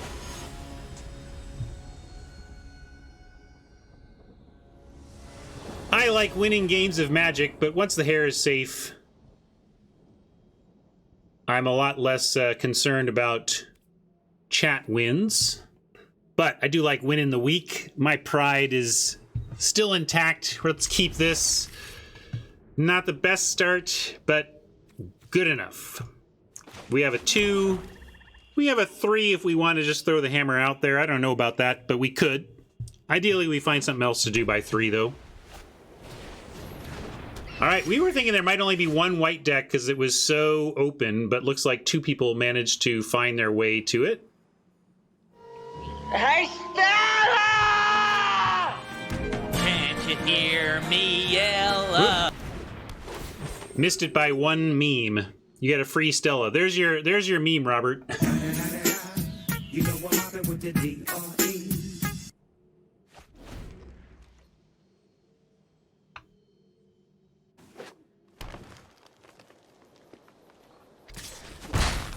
Oh, I missed a mostly dead, too. Your friend here is only mostly dead. I think that's a reasonable enough meme to play on the turn 1 Battlefield Raptor, turn 2 Goldvein pick. We're only mostly dead.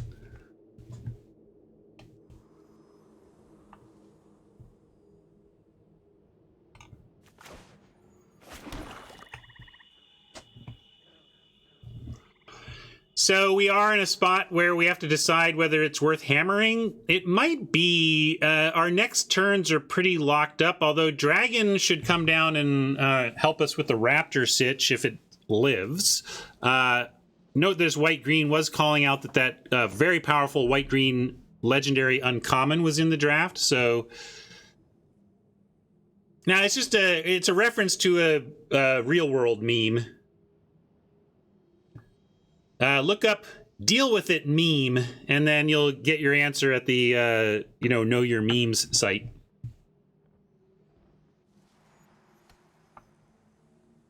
Anyway, sorry. Let's anyway, back to the question of hammer.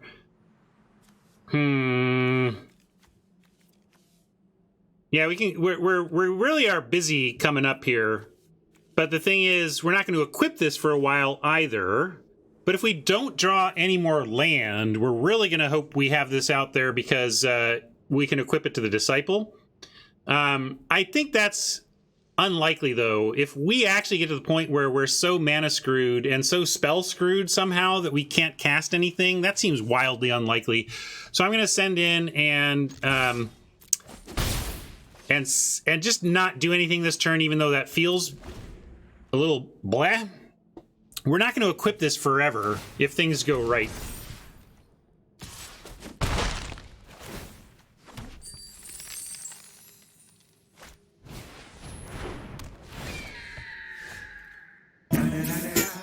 You know what happened with the DRE.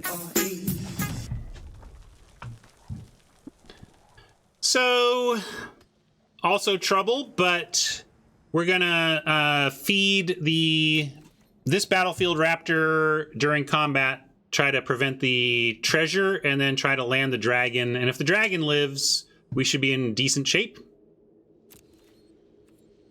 As is often the case with dragons in games of Magic the Gathering.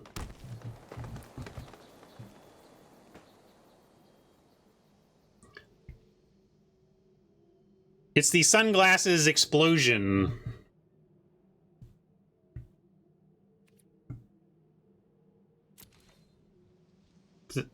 You know, walking away coolly while the thing explodes behind you. Well, I might as well go to blockers. Now do it.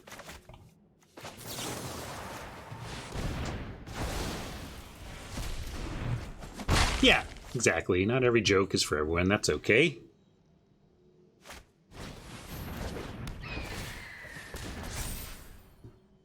I'm going to stop at twice, though.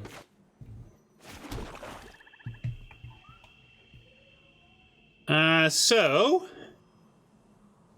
defense or offense? They've played their third land. Uh-oh. Oh, I had a little hiccup there. Yeah, I'm on offense, Tiki Bug. I'm with Tiki Bug. Let's do this. Send dragon.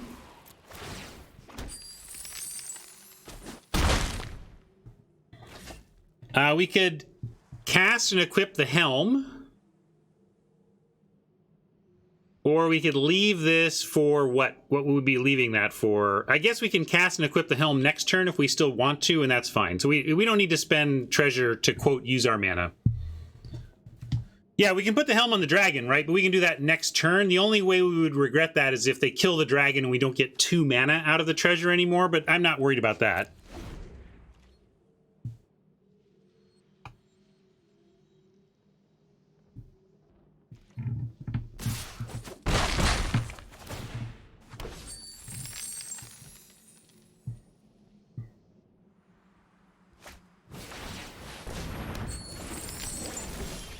All right, well, we still get a lot of mana here. We got 3, 4, 5, 6, 7, 8, 9 mana. Trouble is it's pretty scary in the air, but if we go cavalry, if we spend 7 this turn and 7 next turn, it's a pretty big couple of turns. Let's start with an Elder Fang attack. We're not going to move the hammer over, right? Although we could do that. We could play hammer and re-equip. That would be a bit of the turn, but nah, it doesn't seem right. So I'm going to start with the Disciple attack.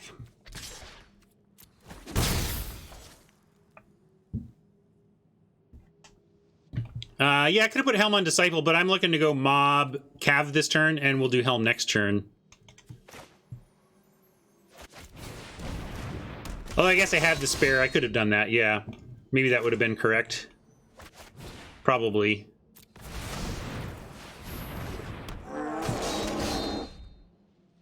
But again, having not put it on, there's no need to do it now. I just need to think about it next turn.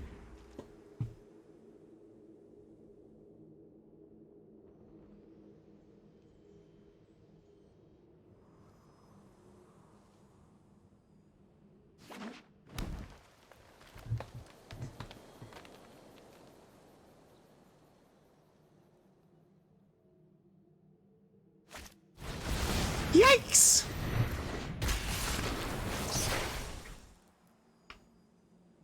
That's Vorinclex. What are we doing about that? If we take 6, 7, 8, 9, we can crack back for 5, 6, 7, 8, 9, 10, 11. And then 12 with the helm. That's not lethal. How do you have how do you see lethal? We don't get to attack with the cav. If we make the hammer hasty, we don't get to attack with the cav is the problem. So I think we actually have to nothing in alpha, but that doesn't, we lose, so we have to double block. Yeah, we're put in a spot where we have to make this block.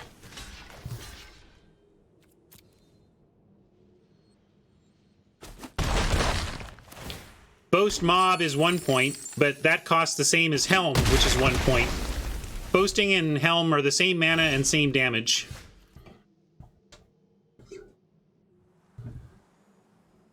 So let's hammer, autopay, helm, equip. We had put rune on hammer. I guess it gives us, but it doesn't give us damage. This gives us damage. So I'm going to do the one that gives us damage right now.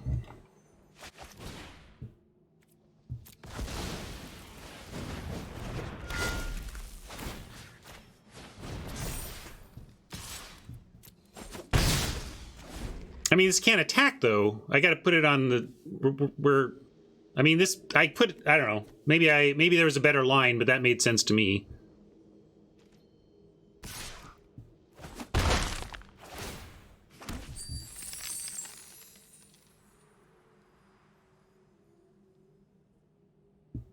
One toughness, not great in the face of the first strike, but 2 toughness is okay.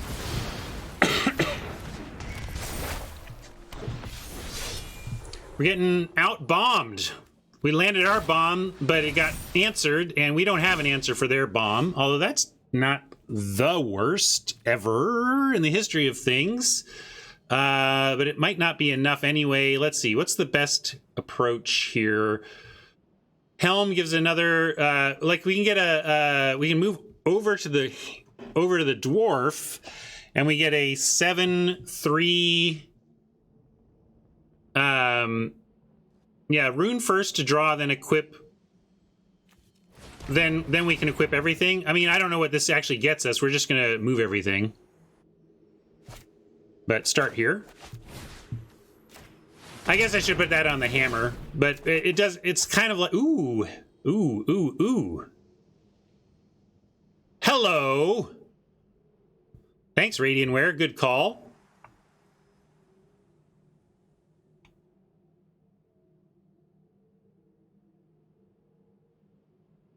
So, bolt next turn, you say. Are we not just dead next turn, though? Like, what about this Angel Warrior? I mean, this thing is going to kill our...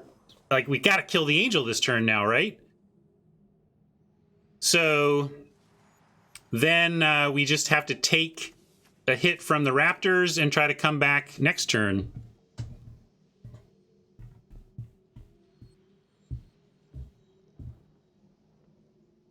I'm trying to listen to Haj, too. Haj has an interesting perspective that we don't care if they kill our... Well, it's not a 1/1, it's a 2/1, right?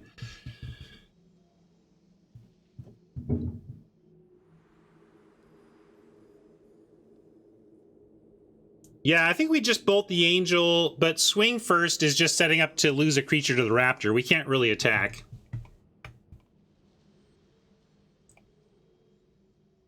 Force a trade. How are we forcing a trade, though? I mean, this is the problem, right? This eats both of our creatures unless we move a helm, which we can't do.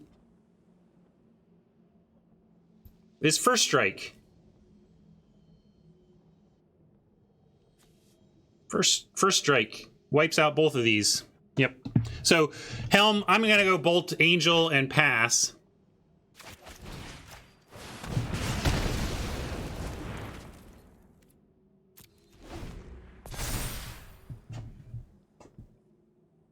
Well, they made a scary angel, and we bolted it. We made a scary dragon, and they soaked it in gold.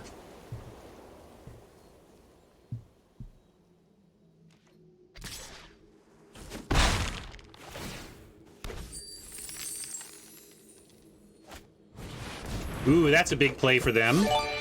Disciple gets to stay back, though, and chump that.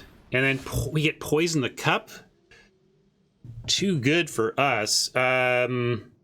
Except we don't get it all. Once again, it's just like, it's so close. It's close, not quite. But we can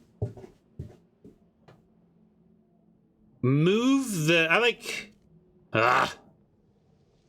We're not dead in the air. How about Helm, move Helm, Helm, equip Helm, move Helm, foretell Cup. And then chump Outrider with Disciple. Yeah, Haj and I hit the same line there. I think we're going to do that.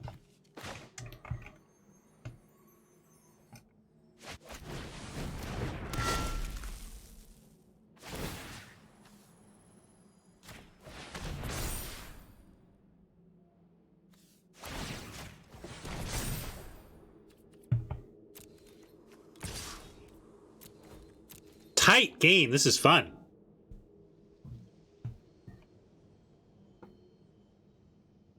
We're dead to a removal on Disciple, but we're long past being able to play around that. We're really tight here. Oppo finds removal for Disciple. GG.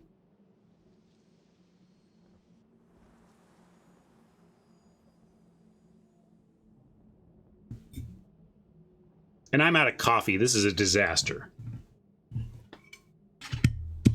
But I'll sip in an empty cup just in case.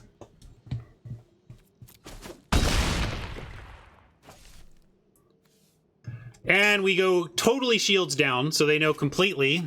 We're hands off. If you got us, you got us. Go for it.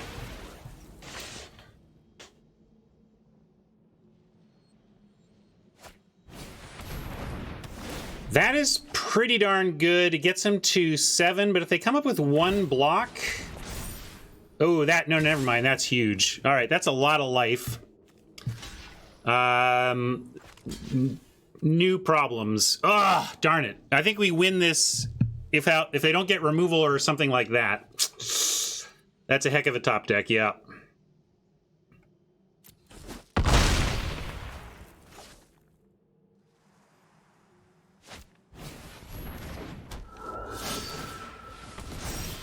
Wait, did that not have lifelink? What happened? Where did the rune go?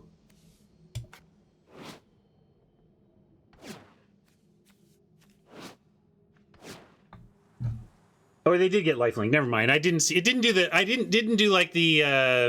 I looked for a visual indicator and didn't see it. That's all. They did get the life. It just didn't trigger in my brain the way it usually does. This is not the top deck of our dreams. 6 mana or 6 life. 1, 2, 3, 4, 5. That is not dead if we poison the Outrider. So we gotta keep. Although, yeah, we're just kind of dead now. So I gotta hold land.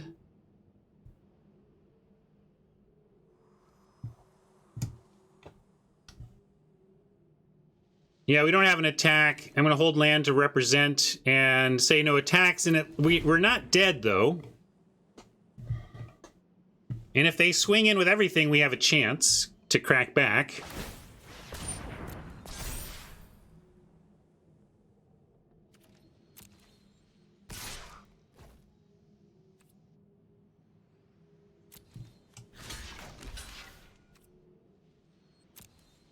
Just give him a chance to do something.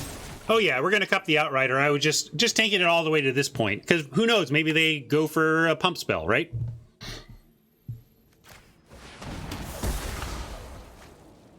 Okay, what can we do with those? Doomscar, Hasty. They're gonna move the pick though, so they're gonna have 3 points of first strike.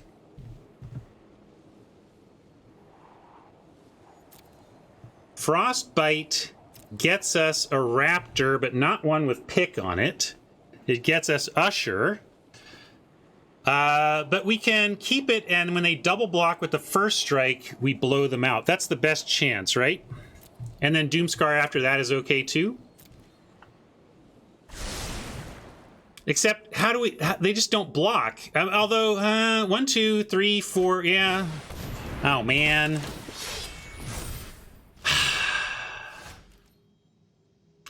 I'm going to go for it. I think, you know, we may just lose to the crackback here, but, like, this is... this is hoping they don't play around our possibilities here.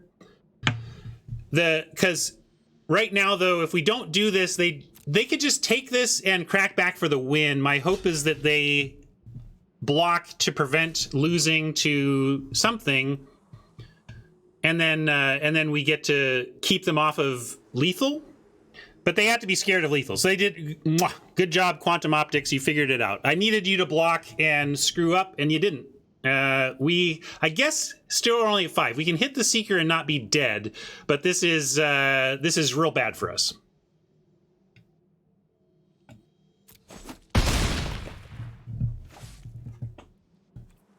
Your friend here is only mostly If we survive, though, and the Doomscar off the top, if they crack in with everything...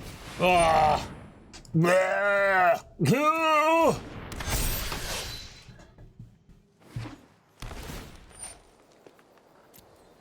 Knew this was in the draft. Afraid of it.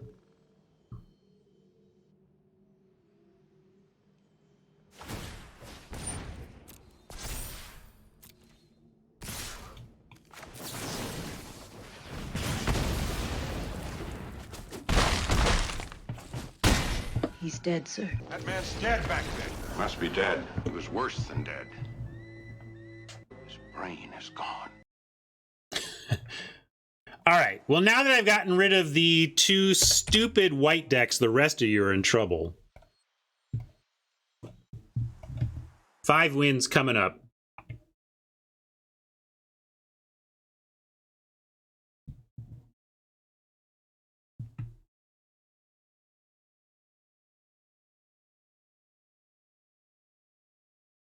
Yeah, we got out top decked.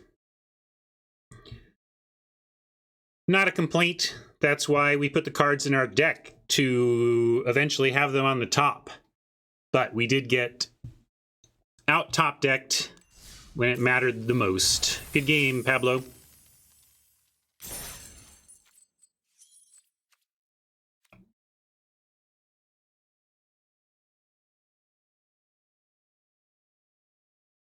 All right.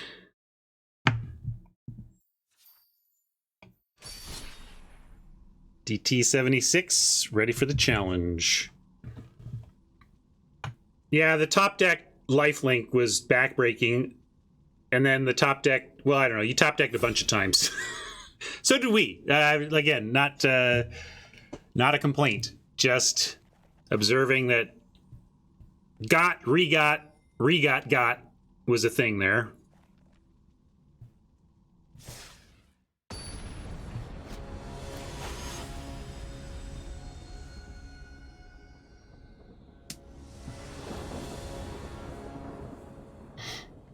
All right.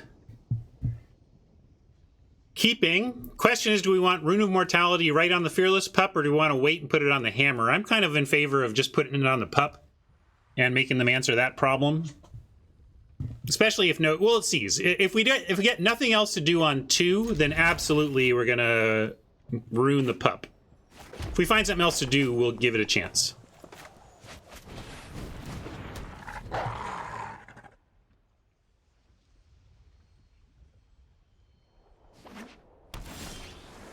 Double rune makes it a snap choice because we have a rune for the hammer as well.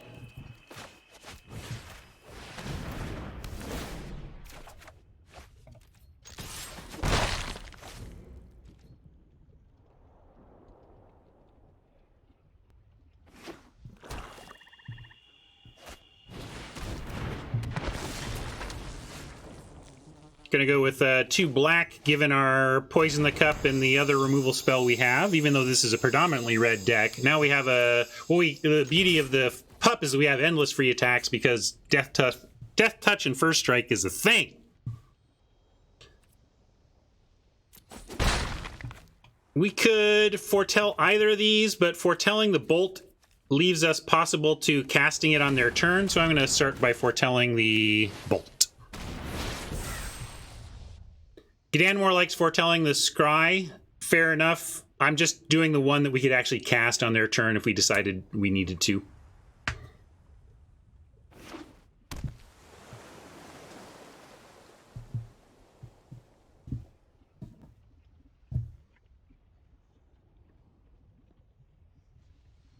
All right. You heard it here first. Nicol Brolas is committed to the next 3 gauntlets. Is that what you're saying, Mama?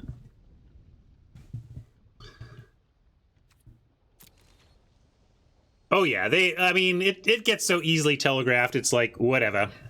You gotta, it is what it is.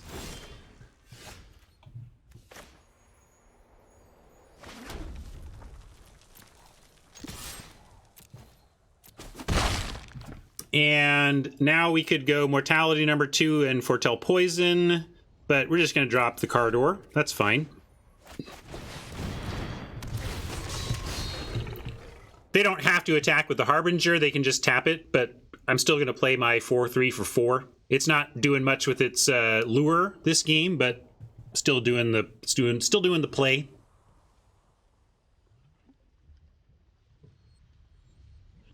It's pretty brutal. It's a combo you don't see naturally on cards because it's so powerful. There was an activated First Strike on a Death Touch creature, I think in the Shards of Alara block, had an activated Death Touch First Strike creature, but they're very rare to see both of those abilities on the same card because it can make people feel hopeless.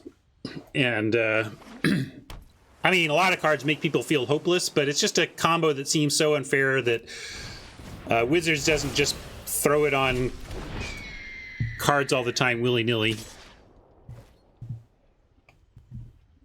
There you go. There's another example. Not many, not many.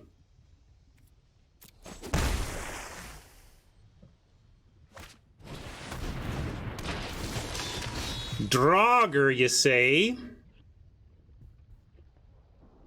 How about attack, Berserker, Foretell Poison? I'm going to attack at least first.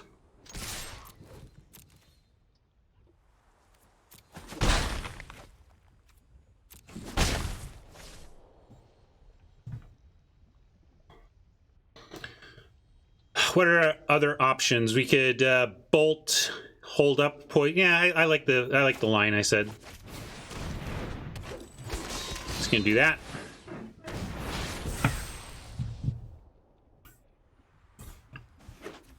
The scars or the shards one was the only one that came to my mind. I'm not saying that others don't exist out there. I'm just saying it's a pretty rare thing to see Wizards combine the two things on one card. That's all.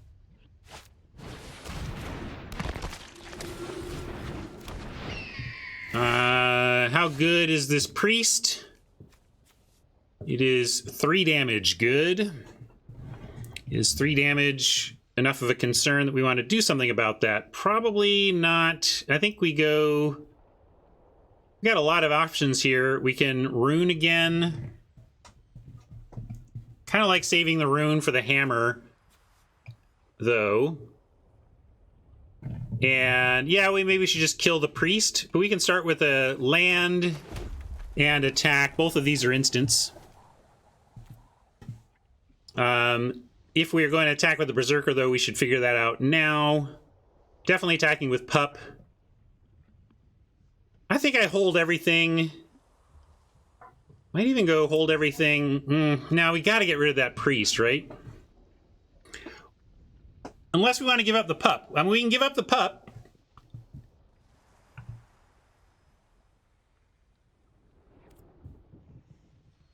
I'm going to start attacking just Pup, though. And then think about this. I think I like poison, bolt, up. We could also hammer, and maybe they choose to. Well, let's go to damage. Yeah, we can. It's kill priest and bird or make the hammer. But maybe we don't care about the pup all that much.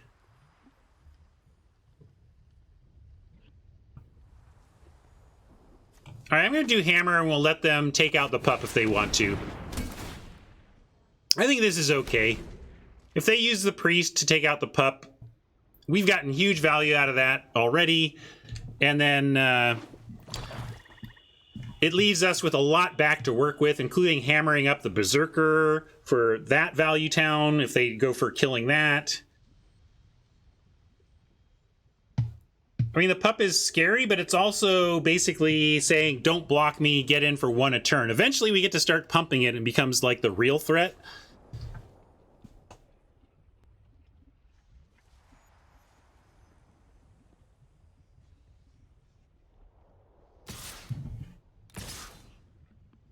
I really liked where our draft ended up. I'm 1-2 right now. But to be fair, we lost twice to the very color we thought was... looked like bonkers decks going around.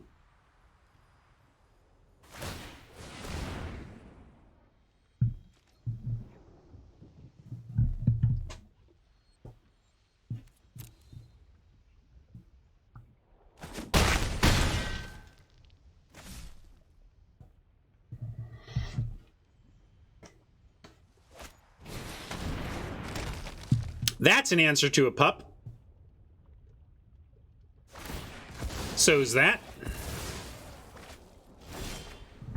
All right, so hammer becomes a lot worse now because they just get to tap down whatever we put it on. But let's put it on.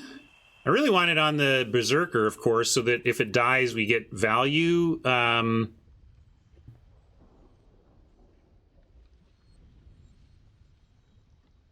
No, nobody played white-black, but we played white-red and white-green.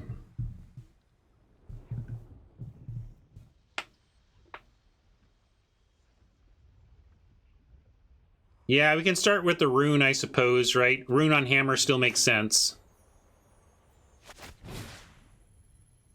And we could put runes somewhere else, like on a creature, so that the hammer goes somewhere else and the rune is on one thing and the ham. But I don't know. Yeah, I guess Pillar just says tap down hammered thing every turn for the rest of the game. So maybe it makes more sense to put this on something like... I'm going to go for the bird. Yeah, I don't think that makes sense on the hammer because the hammer is out of commission. We're not going to take out this Pillar. The Pillar is with us for the rest of this game. Now we'll go to combat, see what they want to tap, assuming hammered. Yep. And then I like Foretell the Titan. And we could poison the Harbinger to get in for a couple here. But that seems like the wrong thing to poison. We should get rid of their other creatures and then see if we can win with the remaining creatures we have. And that means that we don't really have blocks. So I'm going to go no attacks. Or no, we don't really have attacks. I'm going to foretell this. And work from this angle. Why the 2/2, Tiki? Why do you like that? So that we can attack into the Harbinger for... yeah, that would be the aggressive approach. I liked the idea here of having a block for the Raven. Of course, they're playing the Kennel Master, but we have removal, so we're going to take out the Raven in response here. And I'm going to do it with the Cup so that we use most of our mana and get the Scry. Nice. Might even keep... We want the Discarder. Definitely, obviously, keeping the Dragon. I just don't know if we want the Disciple. It's not doing too much if they empty their hand, but if they play a spell every turn and just keep drawing every turn, we can get something. I'm going to assume that card is probably, on average, low value, and been the Disciple. But we don't even necessarily get their last card here. That's what I'm saying. We're passing to them. They untap. They could play a land, play their final card, and they're out of cards. Like, we might untap with them out of cards.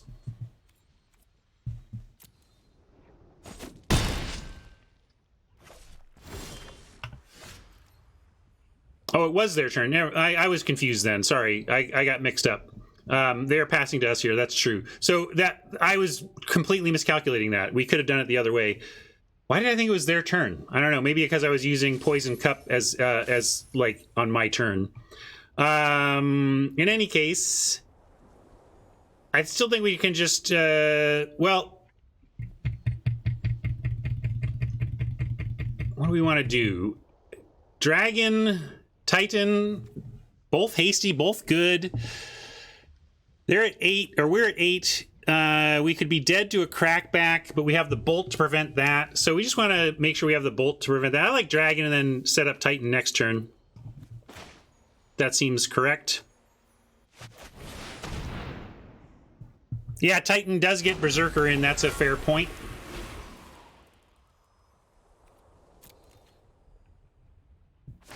But yeah, Titan is better with more bodies, which is why I did that as well.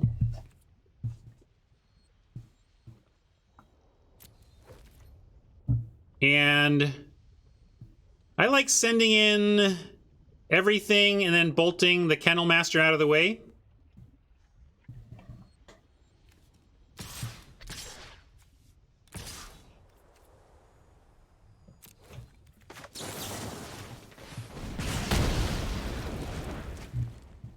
Are we dead to Draugr activations? I didn't really do that math. Maybe I'm just dead now. Yeah, I think I just gave up the game. But they had, if they block, that's good. Let's see if they. Oh no, Draugr's only 1, not 2, right? Never mind. I was thinking it pumped twice. No, we're okay. We're okay. Yeah, we're okay.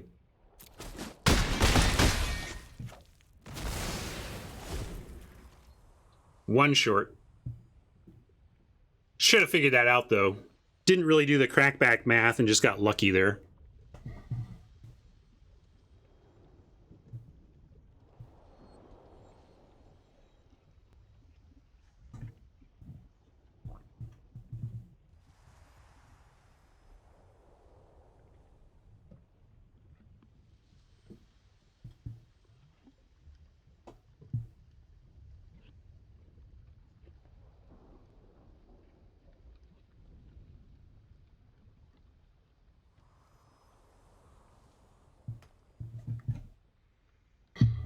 Oh, sorry, the record disappeared. I was like, oh, the record should be correct. What happened to it, though?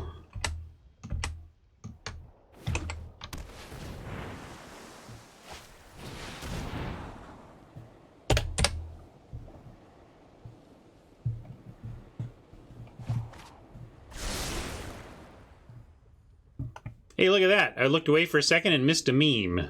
Behold! Behold! Whoa! Hell yes, whoa! Congrats, Siriana, and I'm with you on needle nerves. I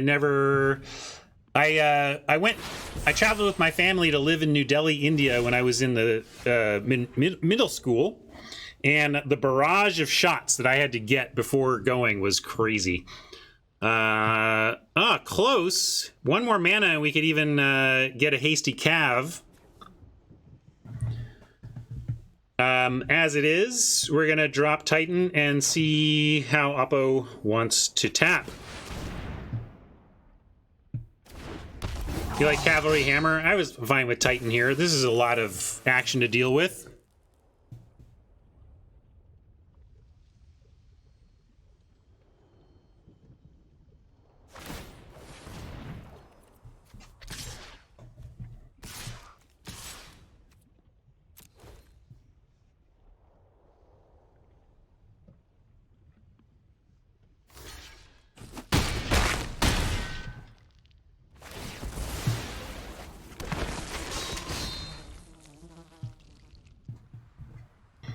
Overwhelm the pillar!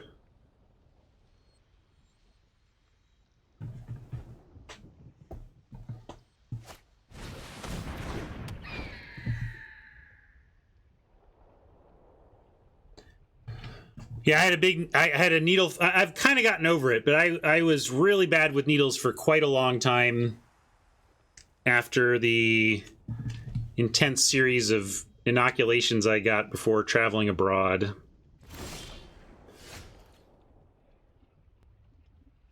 I'm not sure what anything could be here. I'm going to hook up the hammer, though.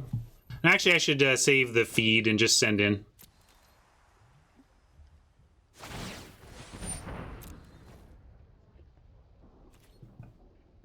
This is lethal unless they do something. I'm going to make them do something.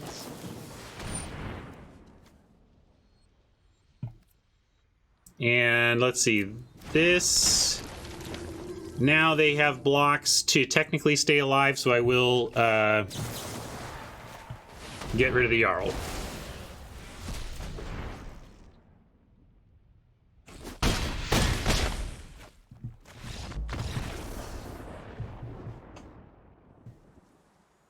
All right. Finally, another hair toss meme. I do my hair toss, check my nails. Baby, how you feeling?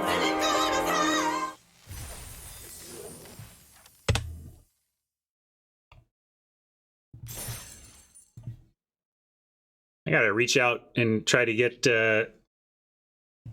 set up for one. Good game, Deep Thought. There was some tight turns there, but pulled ahead.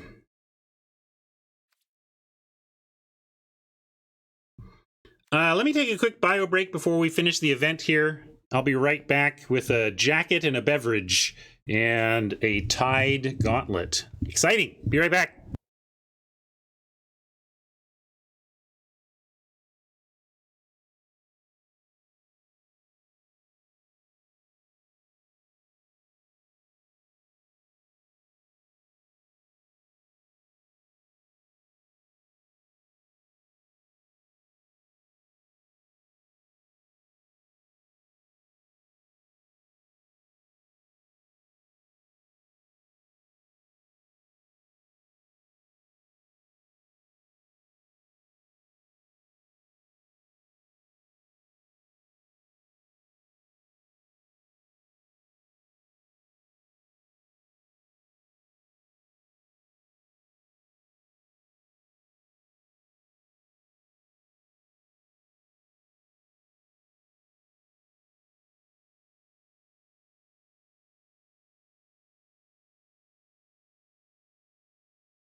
Hi, everybody. I am back.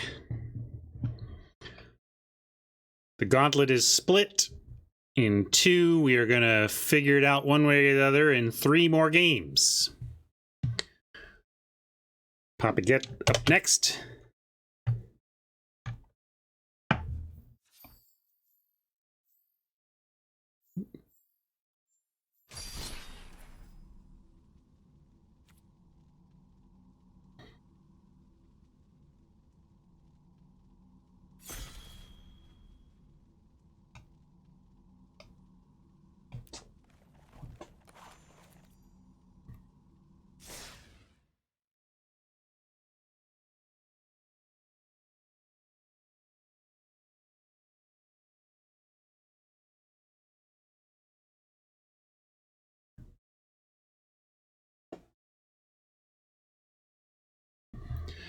Great God, Arena client's given everybody a lot of trouble today, but mostly if you just keep, I don't know, I can only speak for myself. It took 3 relogs before I was even able to log in. But my 3rd try, I logged in.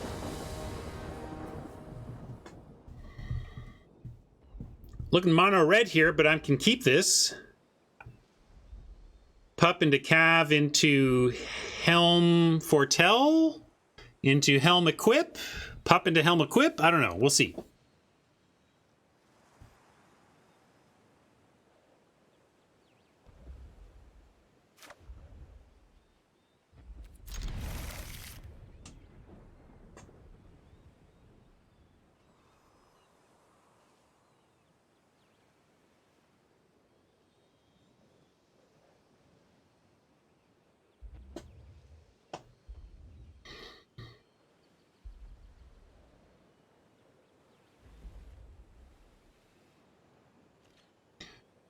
Mulligan for Papa. Sorry about that, but we'll take it.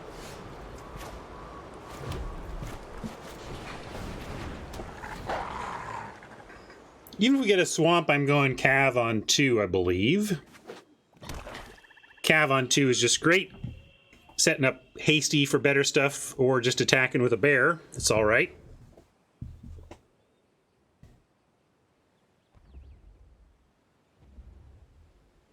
Pup wears a helm well. Berserker wears a helm well.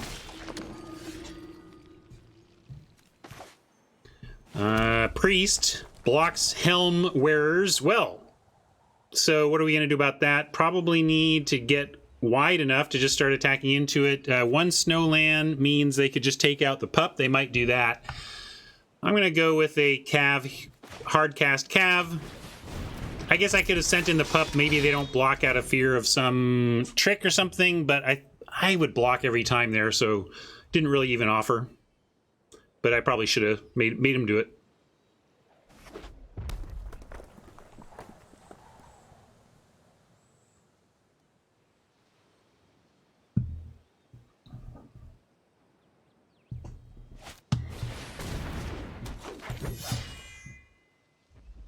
Uh-oh. We knew we passed a lot of good snow stuff. I made all sorts of threats about how my deck was going to kick everybody's ass from here, but a lot of good magic cards still out there. Now, we've got Helm Equip. But Helm Equip doesn't really do anything. So I'm on Reinforcements Helm, and then eventually Doomscar Foretell, and then we try to get up a big go wide. That's our long-term plan here. Next turn we can cast Dwarven Reinforcements and Foretell the Titan, for example, with or without a swamp.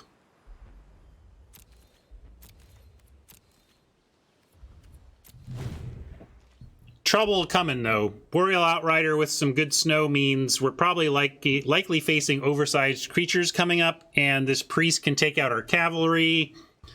So despite Papa's mulligan, they have a really nice looking setup here, and I'm nervous.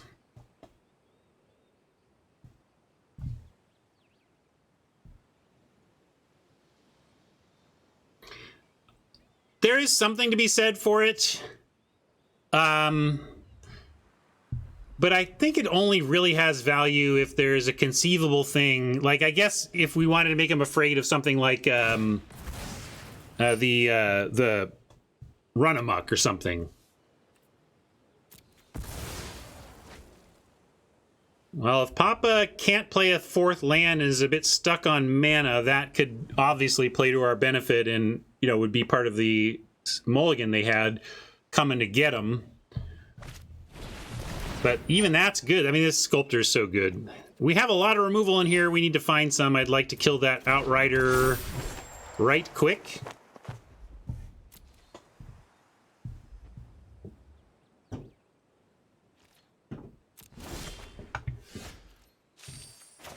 No swamp. So we have the play of Doomscar Enforcements or Equip. If we equip, we have attacks, technically, but I'm going to say I don't even want to trade now. I'm just going to Reinforce and Foretell.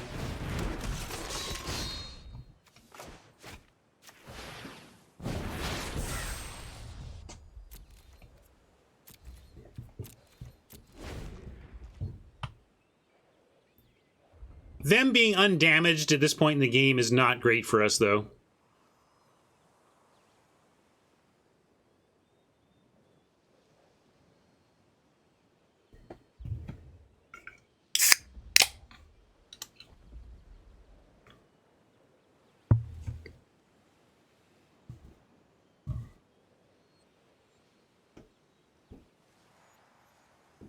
It's still messed up for some people, and they're working on a broader fix, but it's intermittent and person to person in terms of how messed up things are for people today.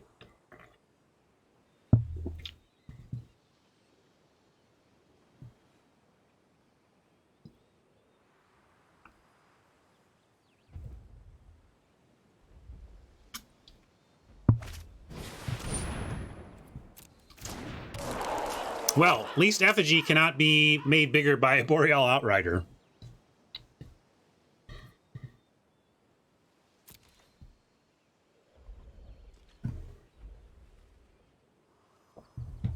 Swamp now would be reasonable, please. Thank you. Continues to allow us to set up here. I can rune on the Helm. And then it's a nice threatening attack. We could also just Berserker and Helm the Berserker and have that possibility as well. Oh,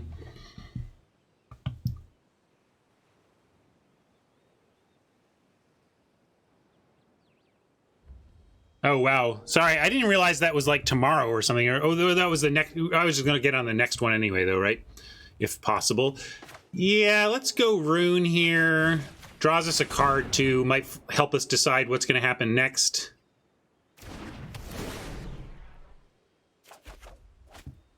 So there we go. Now we have something else we can even cast this turn. I like that a lot.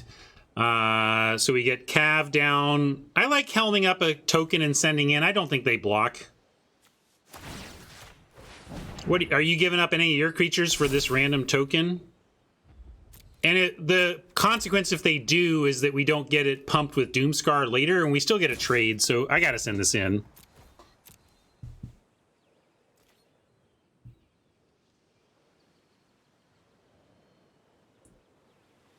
Solid for us either way. I would like it to live, but I don't care either way.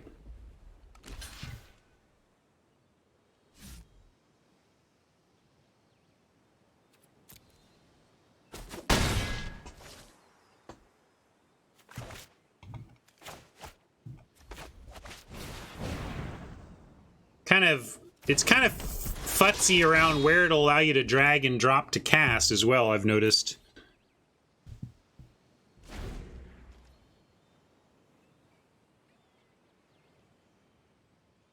I think they're about the same difficulty. It's the same basic form. It's the same, right? I mean, I don't know. I get, like, go to the website, fill out the form.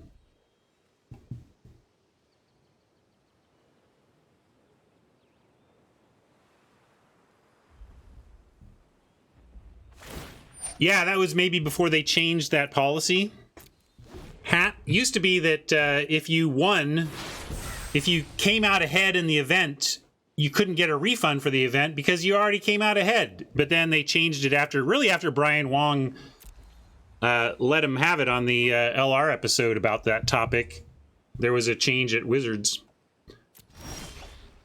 Bolt is fascinating. And we're going to go Bolt, Death Knell, and then Doomscar next turn is going to be crazy good. If we Bolt the Effigy, they have no blocks, and that's what we're going to do. Punish the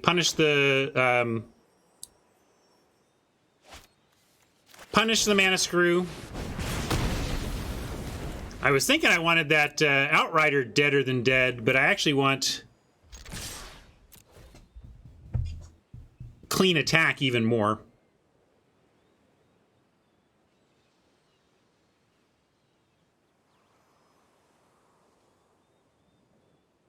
I don't know how Papa recovers from however they manage this into my Berserker into the Doomscar without sweeping, or I mean they could find a planes and blow up Doomscar would do it, right?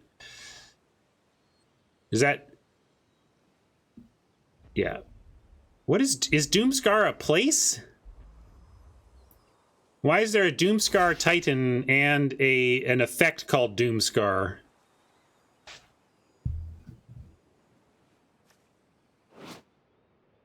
Come on, story goobs. I know you're out there. I see. It's the Rapture.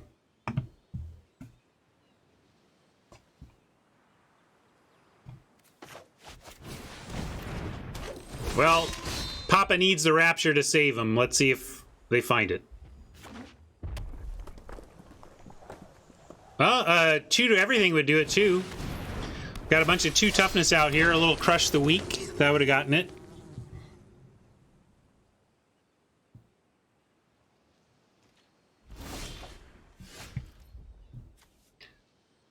All right.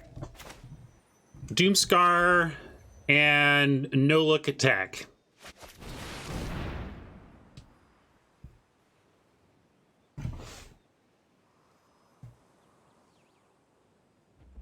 I better look or I'm going to misclick.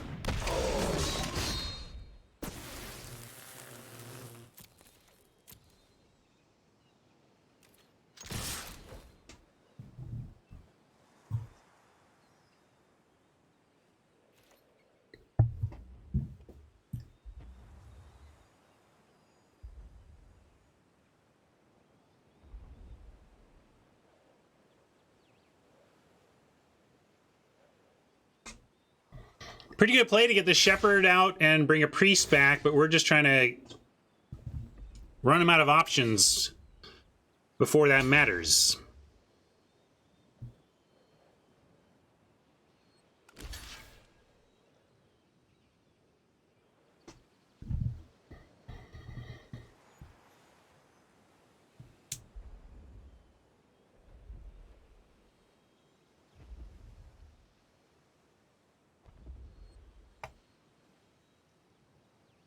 So a Doomscar more like an earthquake? Oh no, there was a Doomscar in Chicago!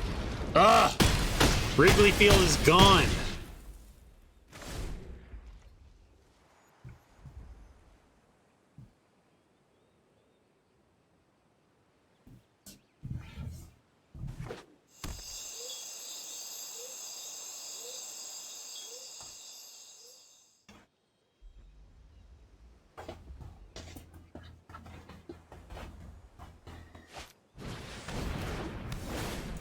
That is a desperation rune if I've ever seen one. Putting a Death Touch rune on a 0 toughness sacrifice creature. Or 0 power sac creature. Ah, clever, clever. I like it. The thing is we get to equip the helm and it's still lethal. I'm going to throw this here too.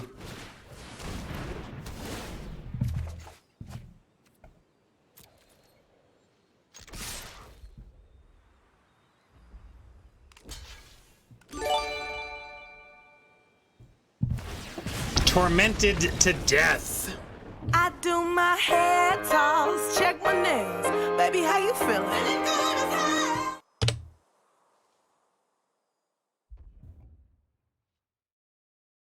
Oh, really? We were talking about Doomscar, that you needed some sort of sweeper. And like you could have had Crush the Weak, that would have wrecked me. So I knew I was playing into some things that that might wreck me, but we got you. All right, Jedi is up next, aka Media.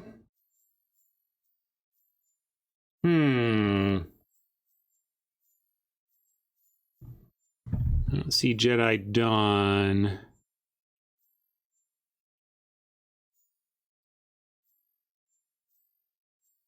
All right, I will restart myself. Oh, I see. You're still in restart mode. Cool. We'll get there, I think.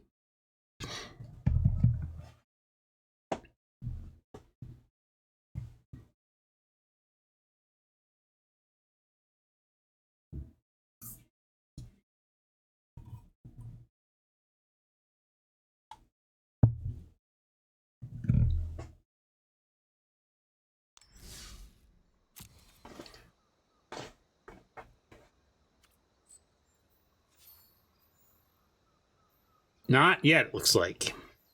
Do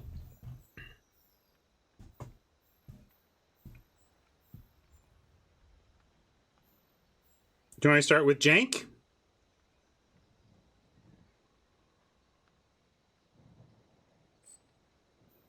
Is Jank ready? How about I play Jank and then you try to get logged in, Media?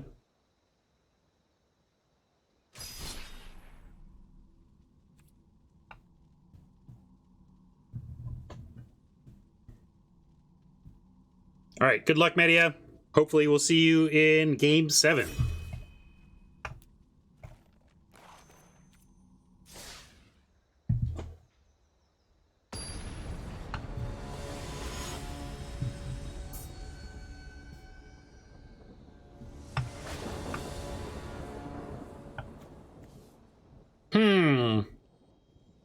Kind of a rough start, but I don't know if I can throw it back. We have our best card and some cycling and both our colors. It's just a little weird to start with this. We also have on the draw a couple shots at more traditional 2-drops. But if I have to, I'll throw a Rune of Mortality on a swamp or whatever just to cycle. Like if we, like, I don't want to do nothing. We'll see, but I'm keeping.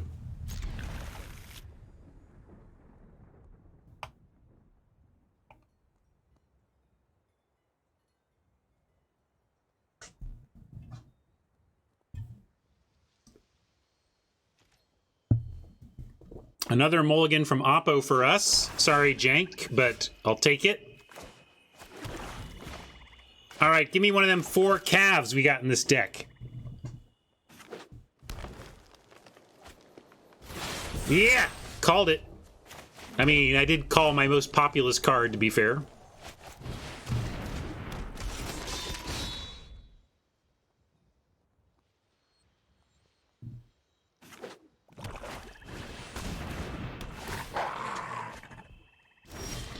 Packmate, good stuff. I'm going to still do a Rune of Mortality on the Cav here. See what we draw. Titan. I could offer here, or I could threaten to block. I kind of like threatening to block / threatening to haste. Although,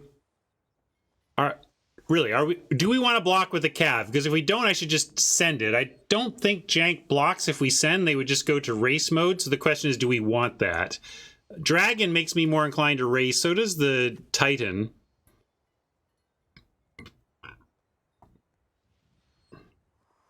Rune before land, sure. In this case, we don't even have any tap lands, so we couldn't have gotten punished that way. But yeah. But yes, could have gotten punished like with a pup draw. Would be a great point. Not mine. That would have really sucked. So good call. Anyway, back to whether or not we are attacking or threatening to block.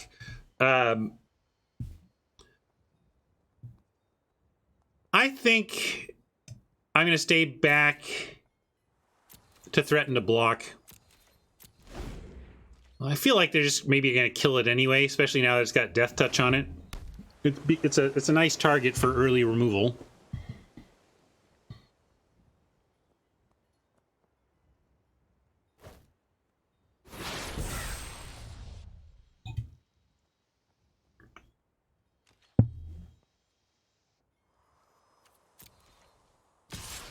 And I think with this hand, I'm just going to block. I like that we have Titan and Dragon. Dragon is hasty without the cavalry, and so is Titan. Like, we don't even need this to haste up these big boys anyway.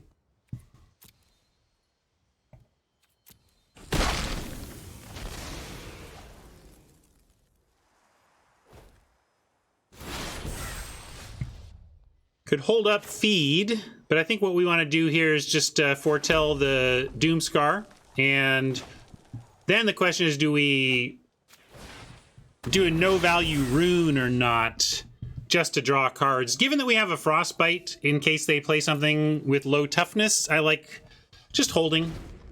Trying to put this on something real, and maybe get something with a Frostbite. Especially if they 2-spell. They play one creature for 5 mana, we're not going to Frostbite it, but if they dump a couple of things, we'll pick off one of them.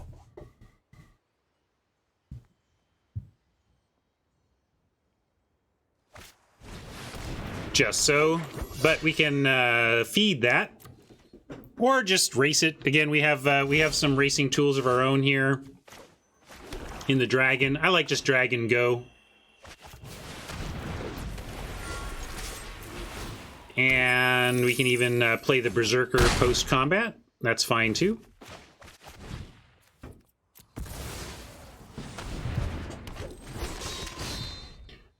Berserker gets buffed by the Doomscar to turn on its Death Claws. That's nice. Also, here, let's give you a Berserker meme. It's been too, like, I should have been doing this all day. Come on, Berserker. Girls think sexy. My love for you is like a truck berserker. We're at least gonna trade for it.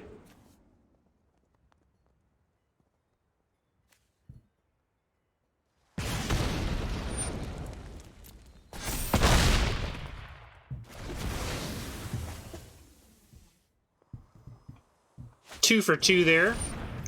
They had an awfully good one, but a 2 for 2. And we can just Doomscar and crash now.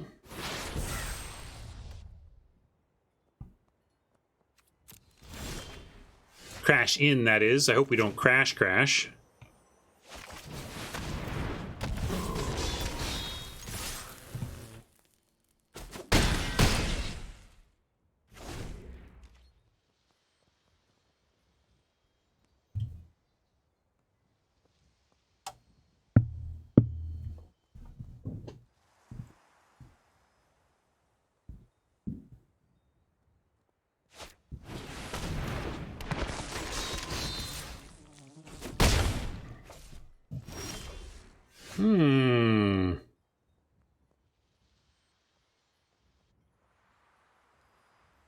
Looks like they're going for a pump, block, and kill the Doomscar Titan, in which case we can feed it. But in that case, maybe just feed now and get in for 6.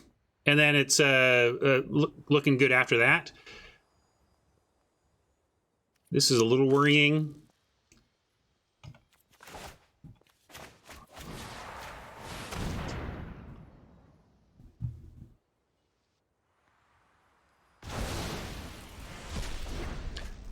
If we let them spend in case of a counter, we're giving up 4 damage, and I'm not in for that. We're getting the damage. Or we're learning about the counter spell and changing our play as a result.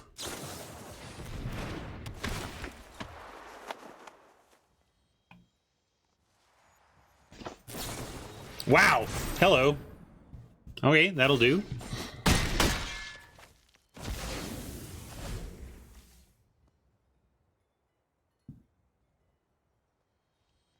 We get Mob with Rune coming up, though. That's going to be good. We play Mob next turn, then the turn after we get Rune, and we have the activation. So if they don't have follow-up removal for the Mob, we should really take over this game. Mob plus Rune is going to win it. Unless they have the action for the mob.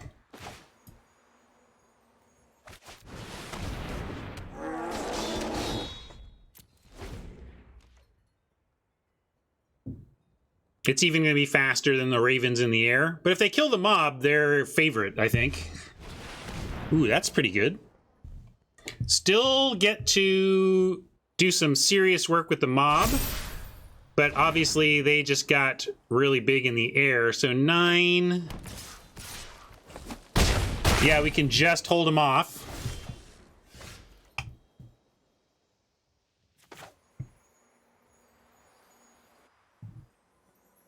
Wait a second. We got a lot more. Let's see. We do have the poison the cup. We also have double red. We can make red here if we need it, is the thing. I'm just trying to figure out if it matters. But we also need red activation here. So let's go double black.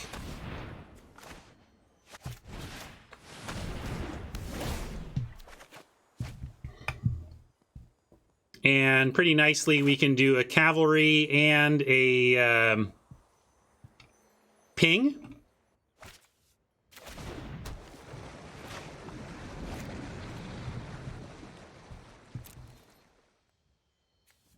Gonna leave the berserker back to have 2 on the ground for the intruder. Although I guess we'll have we can't really beat removal anyway, so maybe I should send because we can't beat removal, and we're gonna play a cavalry.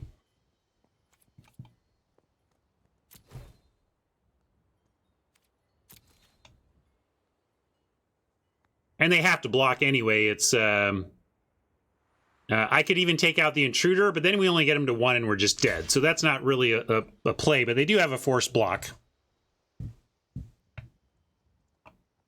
No, we're not just dead. Watch this.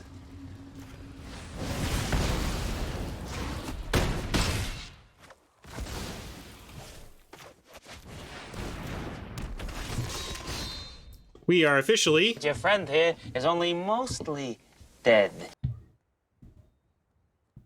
I mean, if they can get 1 more point, we're dead.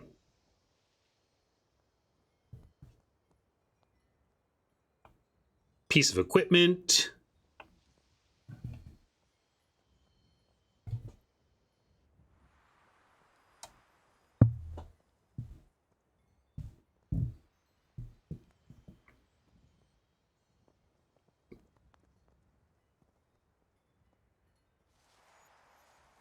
Man, I really had thought the Augury Ravens had no chance to race us. What a play! That could swing it. I thought we had it, but that could swing it. Good old Bergie. Good old Bergie. So what do we do? Yeah, we lose. Bergie for the win. Dang. I guess we cav. Maybe we can cav and Firewalker and find something. That's our only choice. And if we do, we are looking for poison. Yeah, so we're gonna haste the Firewalker, look for poison the cup.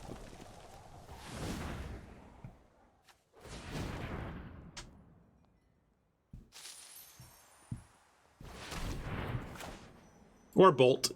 We get to leave mana for... I think we had 1 bolt, though, and we already used it, right? Or that was the other game. Okay, so yeah, bolt. 2 outs? 2 outs is... I'll take it. 2 outs! What do you think, Magic Gods? Is it my day? Or not?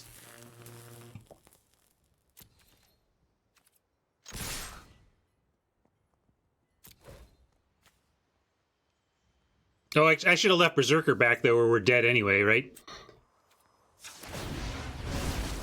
No.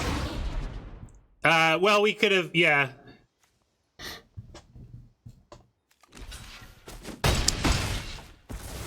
That's all right. I instinctively knew it wasn't on the top.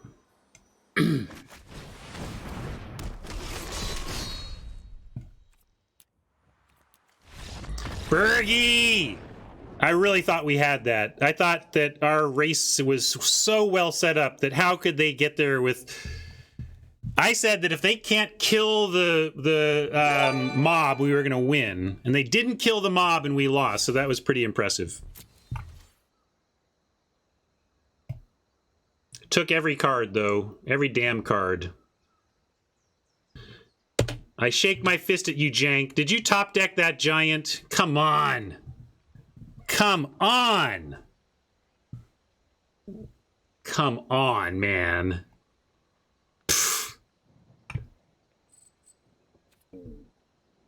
Just lie to me and tell me you top decked it. All right, let's see if Media got it worked out. Jedi Dawn for the finals.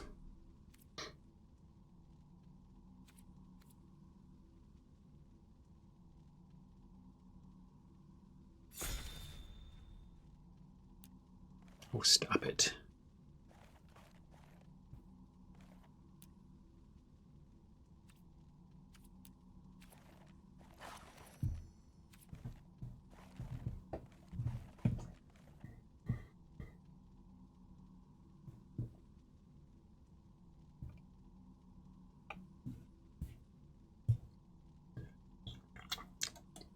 Pretty impressed that chat has taken this deck to a 3-3 tie. I would have bet on myself this week. I mean, I still have a chance to win here against Media, but I love my deck. I think it's very good. A lot of good decks from chat, though. Destroyed by the great white deck we let go around.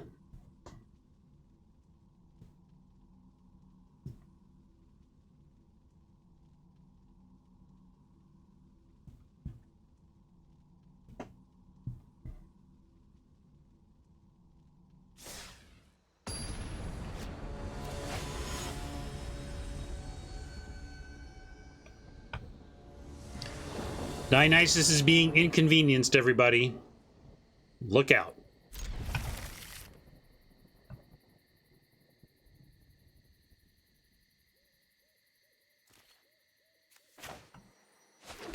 Fine start here. Can start walking on fire on 3 if the coast is clear. Boy, the cavalry has definitely arrived.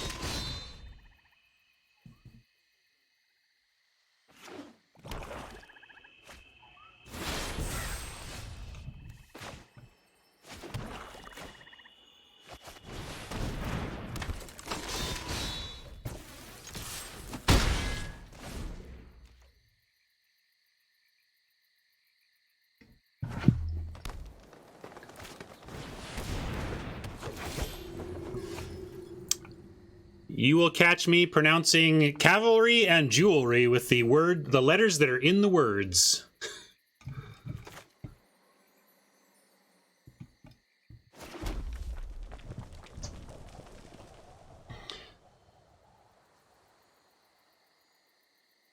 I casually played a land even though I have a Firewalker in play. I don't think I'm attacking with the Firewalker this turn is the thing.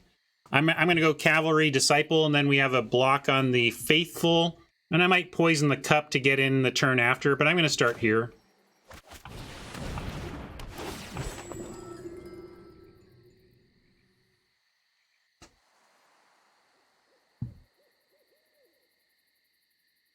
Jewelry is one of my... If you say jewelry... Jewelry. Jewel. There are jewels in jewelry.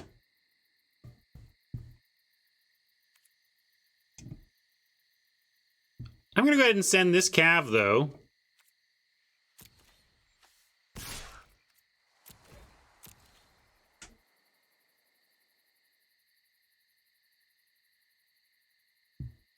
I'm not going to do the Rakdos meme. It's too long, but let's see. I'll give you the appropriate Rakdos meme for this format, which I should have been doing more today anyway. Come on, Berserker. Girls think sexy. My love for you is like a truck bouncer. Could also foretell the Cup here. Anybody like foretelling the Cup? Could go Cavalry Cup next turn in that case and get the Scry, which would be nice. But I kind of like developing the board. I'm going to keep developing the board. Some others like foretelling. I like board development when they're only showing one creature.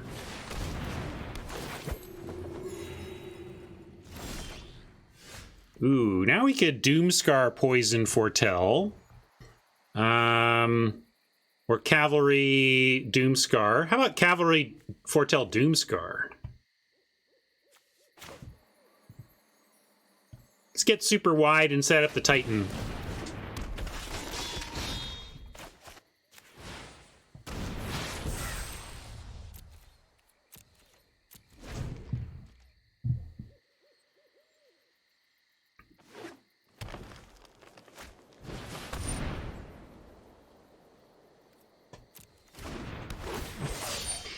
Oh, Pablo, yes. Me being a pronunciation stickler is both funny because I mispronounce a bunch of things myself, and yes, English is ridiculous.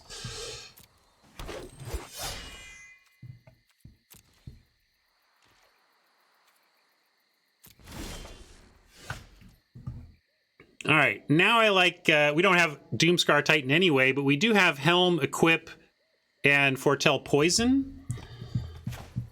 And I like equipping the Helm actually on the Disciple, just to make it relevant on this board. Assuming that we're going to poison the 5 toughness, then I like getting 2 power on everything.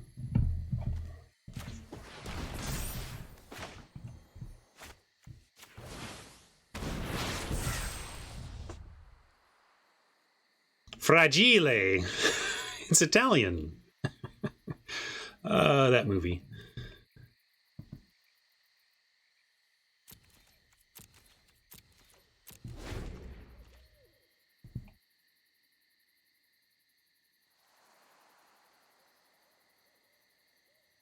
So I think ideally here would be like, what's our best 2-drop? Like, what do we want is a great 2-drop, and then we poison the cup on at the end step there, 5 toughness, scry our land to the top, and then Doomscar with our extra 2-drop out.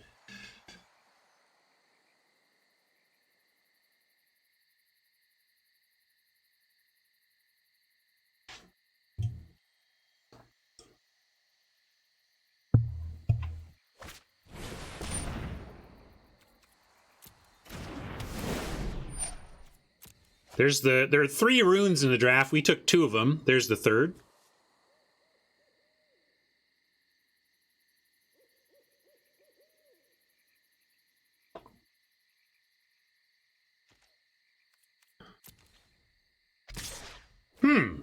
That's an interesting offer. Could be a big pump spell, looking to just get a bunch of damage. I wouldn't mind trading a cavalry off for a faithful, although it does, I mean, we want extra damage for our Titan, but yeah, blocking the Disciple probably makes obviously more sense. We'll do that. The thing is, I don't want to have to move the Helm. That's why I was thinking, because if we do, but that means me drawing specifically a 2-drop we care about. That's too narrow of a thing to worry about. So yes, we'll block with the Disciple. Even though I wouldn't mind the Disciple for eventual attacks, we want to get damage piled up, and lifelink is the opposite of that. So let's try a trade.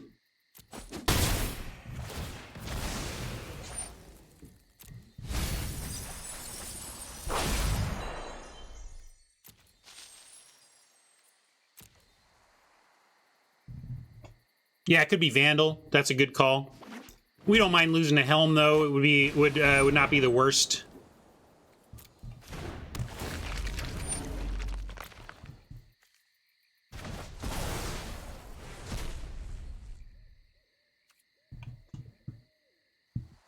I mean, you don't have to have War Master to justify the Elf deck. I think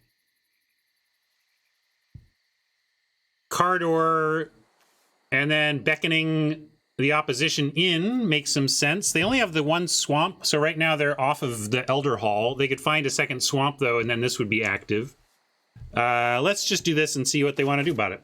Because then if we find a basic land on the follow, we can even Doomscar ourselves for a big crackback.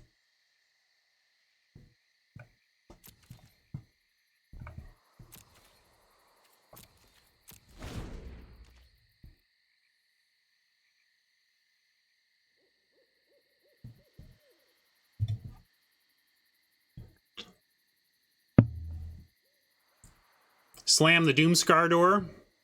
I like it.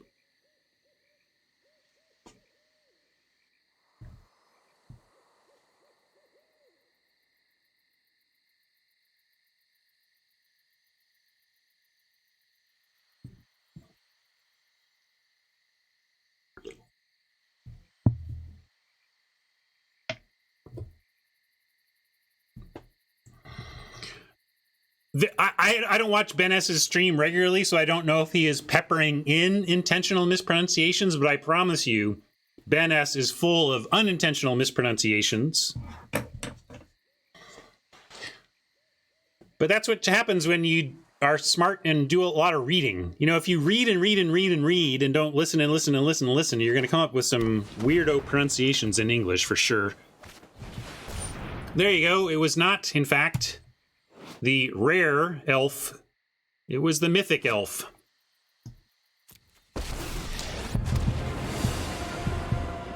Speak my name with admiration. Funny, now they can all tap. And found the stinking mana for the land. What a draw. Although it's now going to be dead. If we can get around it.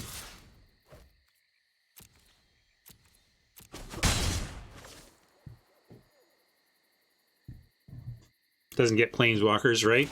No. If we draw a land, we still have it because we'll get a hasty. If not, we'd have to poison to be sure to get it, but we might. Let's see. Oh, deck.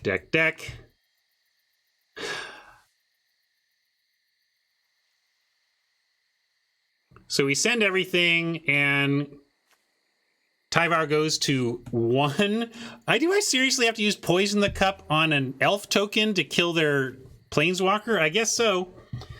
Guess gonna take out the planeswalker, foretell the other Titan, and see if we can't get there on tightness. And we can definitely use the scry, right? So one of those, not both of those, and doesn't. Oh yeah, it doesn't really matter. We'll keep the mountain.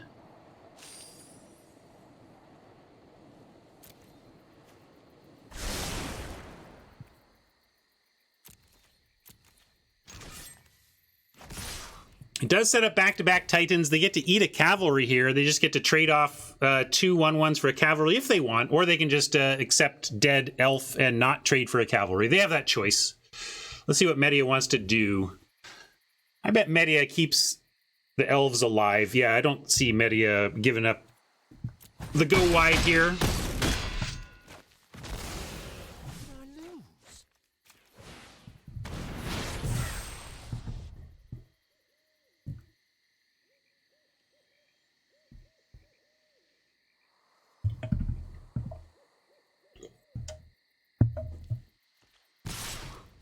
Debris is a good one. Any young comic book readers, any young X-Men fans, love that that superhero Rugua. Gotta love Rugua. Rugua touches somebody and they're like they die.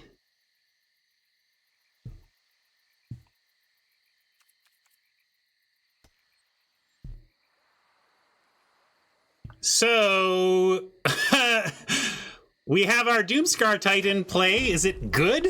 I don't know if it's good. 1, 2, 3, 4, 5, 6, 7, 8, 9, 10, 11, 12, 13. No, it's terrible. Can we threaten lethal? No, we can't. So we're going to leave one thing back. We're going to presume that Media has nothing here. Oh, is this foretold? Is that a foretold spell? Or is that a card in hand? Let's assume that's nothing. And yeah, I guess with the with this just eating 3/2s, that doesn't make sense anyway.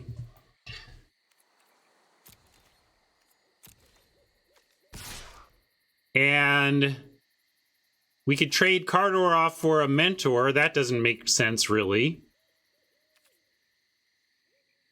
Yeah, well, there was a little glow there that I wasn't sure about. That's why.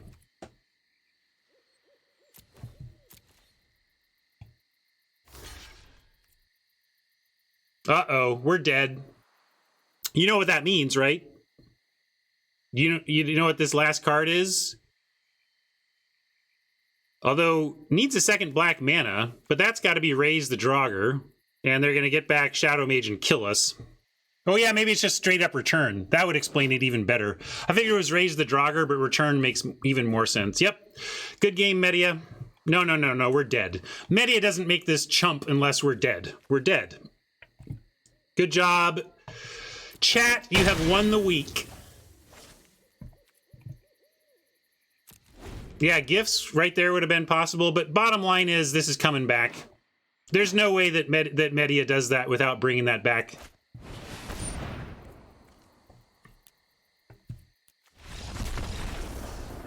All right, chat, you got me this week. Is this a dead man, Doctor? Very dead, Mr. Spock.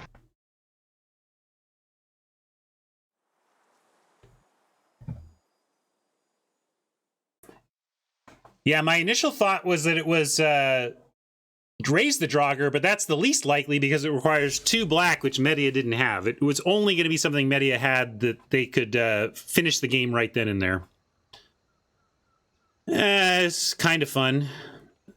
More fun from your side, Media. Good game, though. It's just like we got stuck on mana. If we had found our 5th mana earlier, we had a chance, but we were staring at Doomscar Titans for too long. Yeah, that's true, Norbert. Raise works even because it's an instant, right? So no matter what, there was basically chat came up with 3 ways, 2 at common, 1 at uncommon, that Media wins the game from that chump block. So as soon as you chump block Media, I'm like, okay, we lose. Media's not chump blocking unless we lose. But yeah, I loved my deck. It still only went 3 at 4. The decks looked good all the way around. Had a good time. And continue to keep my hair, if not my pride, because I keep losing to chat. Good job, chat. We'll catch you again for the next one in a week, and say goodbye to our YouTube friends for now. See you, YouTube.